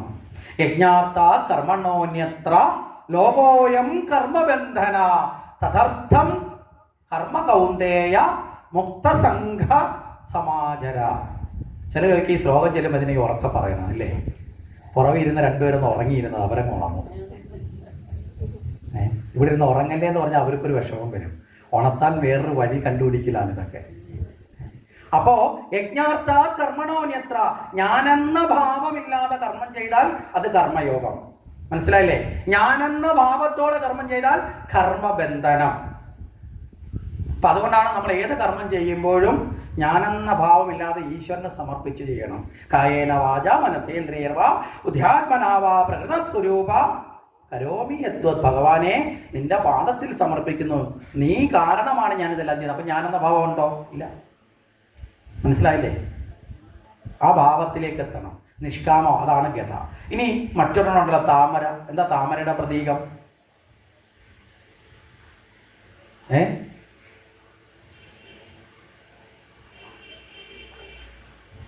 താമരയുടെ പ്രത്യേകത എന്താ? ഭക്തിയുടെ പ്രധാനമാണ്. നമ്മൾ ഏറ്റവും കൂടുതൽ മനസ്സിലാക്കേണ്ടതാണ് ഭക്തിയോഗം. ഭക്തിയുടെ പ്രതീകമാണ്. എന്താ ഭക്തിയുടെ പ്രതീകം? താമര ചേറുള്ള ചെളിക്കുണ്ടിലാണ് വളരുന്നത്, അല്ലേ? പക്ഷെ ആ താമരയിൽ ആ ചേറിൻ്റെ എന്തെങ്കിലും ഒരു ദുർഭാവം ഉണ്ടാവുമോ? ഒരിക്കലും ഉണ്ടാവില്ല. വേറിട്ട് നിൽക്കുന്ന ഭാവം. മനസ്സിലായില്ലേ? ഭക്തൻ എപ്പോഴും സമൂഹം എത്ര ദുഷിച്ചതാണെങ്കിലും അതിൽ ഭക്തൻ എപ്പോഴും എന്തായിരിക്കും? വേറിട്ട് നിൽക്കാനുള്ള കഴിവുണ്ടാവും. സമൂഹത്തിലെ ഒരു തെറ്റും മാലിന്യവും ആരെ ബാധിക്കില്ല? ഭക്തനെ ബാധിക്കില്ല. ഇനി ആ ചെളിക്കുണ്ടിലുള്ള വെള്ളത്തിൻ്റെ ഏതെങ്കിലും ഒരു വെള്ളത്തുള്ളി ചെളി വന്ന് തെറിച്ച് താമര വീണെന്നൊക്കെ താമരയ്ക്കൊരു പ്രൊട്ടക്ഷൻ ഉണ്ട്, തനി അതിനെ ഇല്ലാതാക്കും, ഇല്ലേ? അതിന് മുക്തനാവും. ഇതുപോലെ ഭക്തൻ, ഭഗവാനിൽ മനസ്സ് സമർപ്പിച്ച ഭക്തനെ ഒരു മാലിന്യവും സ്പർശിക്കില്ല. മനസ്സിലായില്ലേ? എപ്പോഴും. പിന്നെയോ ആ താമരയുടെ തണ്ട് വളരെ വിലക്കുറവാണ്, പക്ഷെ ആ ബലമില്ലാത്ത, പക്ഷെ അത് ഉയർന്നു നിൽക്കും, അല്ലേ? എന്തിനെ ആശ്രയിച്ച്? തണ്ട് എന്തിനെ ആശ്രയിച്ചാ ഉയർന്നു നിൽക്കുന്നത്? പൂവിനെയോ? സൂര്യനെ ആശ്രയിച്ചോ? ആ ജലത്തെ ആശ്രയിച്ചാണ്. ജലത്തിലാണത് പൊങ്ങി നിൽക്കുന്നത്. സൂര്യന് നേരെ തിരിഞ്ഞു നിൽക്കുന്നതെന്ന് വെച്ചാൽ ജ്ഞാനത്തിനോട്, പ്രകാശത്തിനോട് ആഭിമുഖ്യമുള്ളതെന്നുള്ള അർത്ഥമാണ്. ഭക്തൻ എപ്പോഴും പ്രകാശത്തിനോട്, ജ്ഞാനത്തിനോട് ജ്ഞാനമാകുന്ന, ഭക്തിയാകുന്ന ജലത്തിൽ. മനസ്സിലാകുന്നുണ്ടോ? ജലം എന്നതിന് ജ്ഞാനം എന്നൊരർത്ഥമുണ്ട്. അതുകൊണ്ടാണ് നാരായണൻ എന്ന പദം, നാരദൻ എന്ന പദം. നമ്മൾ ഈ പദത്തിൻ്റെ അർത്ഥങ്ങൾ കൂടി പഠിക്കണം. നാരായണൻ എന്ന വാക്കിൻ്റെ അർത്ഥം എന്താ?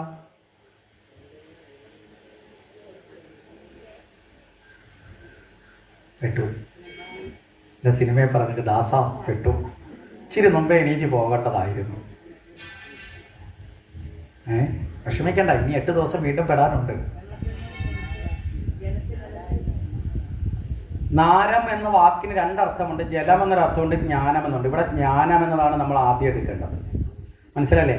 ജലത്തിൽ ശയിക്കുന്നവൻ എന്നർത്ഥമുണ്ട്. അതുകൂടാതെ ജ്ഞാനത്തിൽ ശയിക്കുന്നവൻ. അപ്പോൾ ഭഗവാൻ എന്ന അർത്ഥത്തിൽ എടുക്കുമ്പോൾ ജ്ഞാനത്തിൽ ജ്ഞാനത്തിൻ്റെ അധിപൻ, ജ്ഞാനസ്വരൂപൻ. മനസ്സിലല്ലേ? നാരദൻ എന്ന് പറഞ്ഞാൽ എന്താ? അതിന് ഈ നാരായുണ്ട്. നാരായണന്റെ നാരദനിലുണ്ട്. എന്താ? ജ്ഞാനത്തെ പകരുന്നവൻ. നാരദൻ ചെയ്യുന്ന ജോലി മുഴുവൻ എന്താ? ഈശ്വരൻ ജ്ഞാനത്തെ പകരലാണ്. ഇവിടെ വ്യാസന് പുരാണങ്ങളെല്ലാം ഉപദേശിച്ചു കൊടുത്തതാരാ? നാരദരാണ്. വാൽമീകിക്ക് രാമായണം ഉപദേശിച്ചതാരാ? നാരദരാണ്, അല്ലേ? സർവജ്ഞാനത്തെയും ഉപദേശിക്കുന്നതിൽ ആർക്ക് റോളുണ്ട്? നാരദർക്കുണ്ട്. ബ്രഹ്മാവിൽ നിന്ന് ജ്ഞാനം നേടി അത് മറ്റുള്ളവർക്ക് ഉപദേശിച്ചു കൊടുത്തത് നാരദനാണ്. അപ്പൊ ജ്ഞാനത്തെ പകരുന്നവൻ നാരദൻ. മനസ്സിലല്ലേ? ജ്ഞാനത്തിന്റെ അധിപൻ നാരായണൻ. പറഞ്ഞു മനസ്സിലായോ? അപ്പോൾ ആ ജ്ഞാനത്തെ ആശ്രയിച്ചു ഭക്തൻ എപ്പോഴും എന്ത് ചെയ്യണം? ഉയർന്നു നിൽക്കണം. എന്തിലേക്ക് ഉയരണം? പ്രകാശത്തിലേക്ക്. അതാണ് സൂര്യന് ആഭിമുഖ്യം. അപ്പൊ ആ നിലയിലാണ് ഭക്തിയുടെ പ്രതീകമാണ് ഏത്? താമര എന്ന് പറയുന്നത്. അതുകൊണ്ടാണ് സർവ്വദേവന്മാരുടെയും പാദങ്ങളിൽ നമ്മളൊരു താമരയുടെ ചിത്രം കാണാറില്ലേ? ദേവീ ദേവന്മാരുടെയൊക്കെ ചിത്രങ്ങൾ കാണുമ്പോൾ അതിൻ്റെ എല്ലാ പാദത്തിൽ എന്ത് കാണാം? താമര കാണാം. എന്താ? ഭക്തനിലാണ് ഭഗവാൻ വസിക്കുന്നത്. ഭക്തന്റെ ഹൃദയമാണ് ഭഗവാന്റെ വാസ കേന്ദ്രം. നമ്മളടുത്ത് ആരെങ്കിലും ചോദിക്കുക ഈശ്വരൻ എവിടെയാണെന്ന് ചോദിച്ചാൽ അവർ പറയും ഹൃദയത്തിലാണ്. അല്ലേ? ഹൃദയത്തിലാണ് ഈശ്വരൻ. എന്താ? അനാഹത പത്മം. അല്ലേ? നമ്മളിൽ 6 ചക്രങ്ങളുണ്ട്. ഏതൊക്കെയാ? നമ്മൾ ശിവന്റെ ഒരു കീർത്തനം കേട്ടിട്ടില്ലേ? എളുപ്പമായുള്ള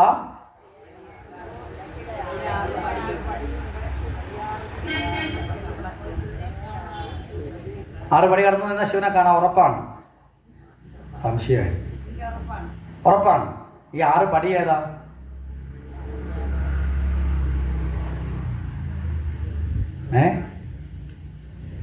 വൈക്കത്ത് പോണോ? ഓച്ചിറ പോണോ? അതോ തൃക്കണ്ടിയൂര് പോണോ? എവിടെ പോയാലും ഈ 6 പടിയുള്ള അമ്പലം? അതോ കൈലാസത്തിലാണോ?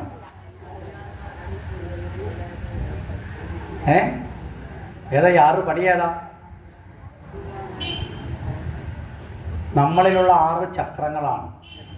മനസ്സിലായില്ലേ? ഈ 6 ചക്രങ്ങളെ കടക്കാനാണ് ആത്മീയത. ഈ 6 ചക്രങ്ങളെ കടക്കാനാണ് തന്ത്രം. 6 ചക്രങ്ങളെ കടക്കാനാണ് പൂജ. 6 ചക്രങ്ങളെ കടക്കാനാണ് നാമജപം. മനസ്സിലായില്ലേ? നമ്മളിലെ പൂർണ്ണതയാണ് ഈശ്വരാനുഭവം. ലളിതാ സഹസ്രനാമം എന്ന് പറയുന്നൊരു മന്ത്രമില്ലേ? ചിലപ്പോൾ നമുക്ക് കാണാതെ പോലും അറിയാം. പക്ഷേ ഈ 6 പടി ഏതാണെന്ന് പോലും അറിയാതെ ജപിക്കുന്നവരാണ്. അതാണ് ബഹു കഷ്ടം. ഈ 6 പടി കടക്കുന്ന തത്വമന്ത്രമാണ് ലളിതാ സഹസ്രനാമം. അല്ലാതെ പുറത്തിരിക്കുന്ന ദേവിയെ സ്തുതിക്കലല്ല. അവനവൻ്റെ ഉള്ളിലുള്ള മൂലാധാര സാധിഷ്ഠാന മണിപൂരം അനാഗതം വിശുദ്ധി ആജ്ഞ. അതിൽ ആദ്യത്തെ 3 പടി എന്ന് പറയപ്പെടുന്നത് അധോ ചക്രങ്ങളും രണ്ടാമത്തെ 3 ചക്രങ്ങളെന്ന് പറയപ്പെടുന്നത് ഊർധ ചക്രങ്ങളുമാണ്. മനസ്സിലല്ലേ? അധോ ചക്രം താഴോട്ട് വിരിഞ്ഞ് നിൽക്കുന്നതും വിടർന്നു നിൽക്കുന്നതും, ഊർധ ചക്രം മുകളിലേക്ക് വിടർന്നു നിൽക്കുന്ന ചക്രത്തിൽ ആദ്യത്തെ ചക്രമാണ് അനാഹതം. ഈ അനാഹത ചക്രത്തിന്റെ സ്ഥാനം എവിടെയാ? അതാണ് ഹൃദയം. ഹൃദയത്തിന്റെ സ്വരൂപം. മനസ്സിലായില്ലേ? അനാഹതത്തിലാണ്. അതിനെ പറയുന്നത് തന്നെ പത്മോന്ന. അനാഹത പത്മം. അതുകൊണ്ടാണ് ഹൃദയത്തിൽ ഈശ്വരൻ. അനാഹതം വിടരുമ്പോഴാണ് ഈശ്വര ചിന്ത വിടരുന്നത്. അനാഹത ചക്രത്തിന് അടുത്ത് വരെ എത്തുന്നത് വരെ ഭൗതിക ചിന്തകളാണ്. ഭൗതിക ചിന്തയിൽ നിന്ന് ഈശ്വരബോധത്തിലേക്ക് ഉയരുമ്പോൾ അനാഹതത്തിലെത്തി. അനാഹതത്തിൽ നിന്ന് അടുത്ത വിശുദ്ധിയിലേക്ക് എത്തുമ്പോൾ എന്തു പറ്റി? നന്മകളിലേക്ക് എത്തപ്പെട്ടു. അശുദ്ധി നീങ്ങി. മനസ്സിലായില്ലേ? മനഃശുദ്ധിയിലേക്ക് എത്തുമ്പോൾ വിശുദ്ധി. അത് കഴിഞ്ഞ് മനസ്സിനെ കീഴടക്കുമ്പോൾ ആജ്ഞാചക്രം. അതാണ് തിരുനെറ്റിയുടെ ഭാഗം. 2 പിരികങ്ങളും ചേരുന്ന മൂക്ക് വന്ന് അവസാനിക്കുന്ന ഈ ഭാഗം. അതുകൊണ്ടാണ് ക്ഷേത്രത്തിൽ നിന്ന് പ്രസാദം വാങ്ങിയാൽ തൊടേണ്ട സ്ഥാനം ഈ ആജ്ഞാചക്രം. ഇപ്പോൾ അവിടെ റബ്ബറിൻ്റെ പൊട്ടൊട്ടിക്കും, മേളിൽ ചന്ദനം തേക്കും. മനസ്സിലായില്ലേ? ഭഗവാന്റെ പ്രസാദം തൊടേണ്ട സ്ഥലം ഈ ചക്രത്തിലാണ്, ആജ്ഞാചക്രത്തിലാണ്. ആ ചക്രത്തിന് ഉള്ളിലേക്ക് ആഗിരണം ചെയ്യാനുള്ള കഴിവുണ്ട്. മനസ്സിൻ്റെ കേന്ദ്രമാണ്. ലലാട് ഭൂമധ്യം എന്നതുപോലെയാണ് നമ്മുടെ ശരീരത്തിൻ്റെ ഈ 2 പിരികങ്ങളുടെയും നാസികയും വന്നിരുന്നത്. അതുകൊണ്ടാണ് യോഗമാർഗത്തിലിരിക്കുമ്പോൾ ഋഷീശ്വരന്മാർ മനസ്സിനെ ഏകാഗ്രമാക്കി ധ്യാനിക്കുന്ന ഈ ഭാഗത്താണ്. ഭൂമധ്യത്തിൽ മനസ്സിനെ ഏകാഗ്രമാക്കും. അവിടെയാണ് ഭഗവാന്റെ പ്രസാദം തൊടേണ്ടത്. മനസ്സിലായോ? അല്ല അലങ്കാരത്തിനുള്ള പൊട്ട് വേറെ എവിടെയെങ്കിലും വെച്ചാലും കുഴപ്പമില്ല. ഇപ്പോൾ ചിലരൊക്കെ ഇവിടെ ഇതൊക്കെ റബ്ബറൊക്കെ ഒട്ടിച്ചിട്ട് പിന്നെ മേലിൽ വരയ്ക്കും. കരുതാ വരയ്ക്കാൻ തോന സ്ഥലമുള്ളത് മേളിലല്ലേ. വരയ്ക്കേണ്ടടുത്ത് വരച്ചില്ലെങ്കിൽ വരച്ചിട്ട് കാര്യമുണ്ടോ? ഉണ്ടോ? നമ്മുടെ ആചാരങ്ങളൊക്കെ വെറുതെ അലങ്കാരത്തിനല്ല. ചന്ദനം, ഭസ്മം, കുങ്കുമമൊക്കെ അതിനൊക്കെ തൊടേണ്ട സ്ഥാനങ്ങളും തൊടേണ്ട മാർഗങ്ങളും ഉണ്ട് എന്നുകൂടി ചിന്തിച്ചുകൊണ്ട് നമ്മളതിനെ ആചരിക്കണം. അപ്പോൾ ഇവിടെ പറഞ്ഞത് ആ ഭഗവാന്റെ 4 ഭാവങ്ങളെ നമുക്ക് ബോധ്യപ്പെട്ടിട്ടുണ്ടാവും. അവിടെ ഈ കർണ മാലിന്യത്തെ, കാരണം ഏറ്റവും കൂടുതൽ മാലിന്യം വരുന്നത് നമ്മുടെ ഉള്ളിലേക്ക് വരുന്നത് ഏതിലൂടെയാണ്? കർണത്തിലൂടെയാണ്. അല്ലേ? അറിവ് കിട്ടുന്നത് ഏതിലൂടെയാ? ചെവിയിലൂടെയാണ്. ഇന്ദ്രിയങ്ങളിൽ ഏറ്റവും പ്രബലമായ ഇന്ദ്രിയം ഏതാ? ചെവിയാണ്. അത് കഴിഞ്ഞ് കണ്ണ്, അത് കഴിഞ്ഞ് മൂക്ക്, അത് കഴിഞ്ഞിട്ട് എന്താണ്? നാവ്, അത് കഴിഞ്ഞിട്ട് ത്വക്ക്. മനസ്സിലായില്ലേ? അപ്പോൾ കാതുകളിലൂടെ ഈശ്വരനെ നേടാൻ ഏറ്റവും എളുപ്പം സാധിക്കുന്ന എന്തിലൂടെയാണ്? കാതിലൂടെയാണ്. കണ്ടുകൊണ്ടല്ല, കണ്ടുകൊണ്ട് നേടുന്ന രണ്ടാം സ്ഥാനമാണ്. ശിവപുരാണത്തിൽ ഭഗവാൻ പാർവതിയോട് പറയും, എന്നെ നേടാനുള്ള ഉത്തമമായ മാർഗങ്ങൾ രണ്ടെണ്ണമാണ്. ഒന്ന് വാഗ്മയ രൂപം, ഒന്ന് ദൃക്മയ രൂപം. വാഗ്മയം എന്ന് പറഞ്ഞാൽ എന്താ? കേൾക്കുക. രണ്ടാമത് ദൃക്മയം, കേട്ടതിന് ശേഷം കാണുക. മനസ്സിലായില്ലേ? അപ്പോൾ ഉള്ളിൽ കാണാൻ കേൾവിയിലൂടെ സാധിക്കും. മനസ്സിലാവുന്നുണ്ടോ? പ്രബലമായി. അതുകൊണ്ടാണ് ഭക്തന്റെ പ്രഥമ ലക്ഷണം എന്ന് പറയുന്നത് എന്താണ്? നവതാഭക്തി മാർഗത്തിൽ പറയും, ഭക്തനിൽ ഉണ്ടാകേണ്ട ആദ്യത്തെ ഗുണം ശ്രവണം, കേൾക്കാൻ, ഈശ്വരനെ കുറിച്ച് കേൾക്കുക. മനസ്സിലായില്ലേ? ഈശ്വര ചിന്തയുള്ളവന് മാത്രമേ ഈശ്വരനെ കുറിച്ച് കേൾക്കാൻ പറ്റും. ഇല്ലാത്തവരോ കുറച്ച് കഴിയുമ്പോൾ പറയും ബോറടിക്കുന്നു, പോവാന്ന് പറയും. മനസ്സിലാകുന്നുണ്ടോ? ഈ ശ്രവണബോധം ഉയർന്നത് കൊണ്ടാണ് പരീക്ഷത്തിന് അവിടെ ശ്രീശുകനോട് അവസാനം പറഞ്ഞു, ഇനി ഭക്ഷണവും വേണ്ട, ഉറക്കവും വേണ്ട, വെള്ളവും വേണ്ട, എന്ത് മതി? എനിക്ക് ഭാഗവത കഥ മാത്രം മതി, കേൾക്കാനുള്ള രതി വർദ്ധിച്ചു വരുന്നു. ഈ ശ്രീ പരീക്ഷത്തിനെ പോലെ ശ്രവണബോധം ഉയരാത്തത് കൊണ്ടാണ് നമ്മൾ യജ്ഞശാലയിൽ വന്നിരുന്ന് ഇടയ്ക്കിടയ്ക്ക് സമയം നോക്കും, പോകണോ, ഇടയ്ക്കിടയ്ക്ക് അടുത്തിരിക്കുന്ന ആൾ എഴുതി പോകുമ്പോൾ കൂടെ പോയാലോ, ചിലപ്പോൾ തീർന്നു പോയാലോ, മനസ്സിലായില്ലേ എന്ന് പറഞ്ഞ് നമ്മൾ എന്ത് ചെയ്യും? കസേര വെടിഞ്ഞ് ഈ സ്ഥാനം വിട്ട് അല്ലേ അടുത്ത സ്ഥലത്തേക്ക് പെട്ടെന്ന് ഓടിപ്പോകുന്നതിൻ്റെ കാരണവും ഒക്കെ ഇതാണ്. അപ്പോൾ ഈ ശ്രവണം, ഉത്തമമായ ശ്രവണം, ജീവിതത്തിൽ ഏറ്റവും ശ്രേഷ്ഠത നൽകുന്ന ഭഗവത് ചിന്തകളിലുള്ള ശ്രവണത്തിനുള്ള ത്വര അല്ലെങ്കിലുള്ള രതി, താല്പര്യമാണ് ഭക്തന്റെ ലക്ഷണം. ശ്രവണം, കീർത്തനം, വിഷ്ണു സ്മരണം, പാദസേവനം, അർച്ചനം, വന്ദനം, ദാസ്യം, സഖ്യം, ആത്മനിവേദനം. ഇങ്ങനെ 9 പടികളിലൂടെ കടക്കണം ഭക്തൻ. മനസ്സിലാവുന്നുണ്ടോ? ആ 9 പടികളിലൂടെ കടക്കുമ്പോഴാണ് ഭക്തന്റെ ജീവിതം പൂർണ്ണമാകുന്നത്. ആ നവതാഭക്തി മാർഗങ്ങളെ ജീവിതത്തിൽ ആചരിക്കുകയും വേണം. എല്ലാ പുരാണങ്ങളിലും ചർച്ച ചെയ്യുന്നതാണ് ഈ നവതാ ഭക്തി. ഭക്തൻ രൂപപ്പെടേണ്ട ശ്രവണം, കീർത്തനം, വിഷ്ണു സ്മരണം, പാദസേവനം, അർച്ചനം, വന്ദനം, ദാസ്യം, സഖ്യം, ആത്മനിവേദനം. 9 പടികൾ. അതാണ് നവതാ ഭക്തി. മനസ്സിലായില്ലേ? അപ്പം നമ്മൾ ഭക്തി എന്ന് പറഞ്ഞ് ക്ഷേത്രത്തിൽ പോയത് കൊണ്ട് മാത്രം നമ്മൾ ഭക്തന്മാരായി മാറുന്നില്ല. അതൊരു അഡ്മിഷൻ എടുക്കൽ മാത്രമാണ് അല്ലേ? സ്കൂളിൽ പോയി അഡ്മിഷൻ എടുത്തതോടുകൂടി നമ്മൾ വിദ്യാർത്ഥിയാവുന്നുണ്ടോ? ഇനി എല്ലാ ദിവസവും ക്ലാസ്സിൽ പോയി ഇരുന്നത് കൊണ്ട് പൂർണ്ണമായും വിദ്യാർത്ഥിയാവുന്നുണ്ടോ? അവിടുന്ന് നല്ല റിസൾട്ടോടുകൂടി ഇല്ലേ അവിടുത്തെ പഠിപ്പിക്കുന്നത് ഉൾക്കൊള്ളുമ്പോഴാണ് വിദ്യാർത്ഥിയാവുന്നത്. അതുപോലെ നമ്മൾ ക്ഷേത്രത്തിൽ പോകുന്നതും നാമം ജപിക്കുന്നതും വിളക്ക് കത്തിക്കലൊക്കെ അഡ്മിഷൻ എടുക്കലാണ്. അവിടെ തന്നെ നിന്ന് പോരുന്നത്, നമ്മൾ സ്കൂളിൽ പുറത്തായി പോകും. ചില ആൾക്കാർ അഡ്മിഷൻ എടുക്കൽ മാത്രം നടത്തിയിട്ട് ഭക്തന്മാരാണെന്ന് പറഞ്ഞ് നടക്കും. മനസ്സിലായില്ലേ? അവിടെ നിന്ന് നമ്മൾ പടിപടിയായിട്ട് പഠിച്ച് ശരിയായ ഭക്തിമാർഗത്തെ പഠിച്ച് ആചരിച്ച് ആ അറിവ് നേടുമ്പോഴാണ് അല്ലേ ഒരു സ്കൂളിൽ ചേർന്നതിൻ്റെ ഗുണം എപ്പോഴാണ്? ആ പാഠഭാഗങ്ങൾ ഹൃദിസ്ഥമായി അറിവ് നേടുമ്പോൾ. അതുപോലെ ഭക്തിയാകുന്ന അറിവ് നേടി ആ അറിവ് കൊണ്ട് നമ്മുടെ ജീവിതം ശ്രേഷ്ഠമാക്കി മാറ്റാൻ നമുക്ക് സാധിക്കണം എന്ന ഈ ഭാഗം കൂടി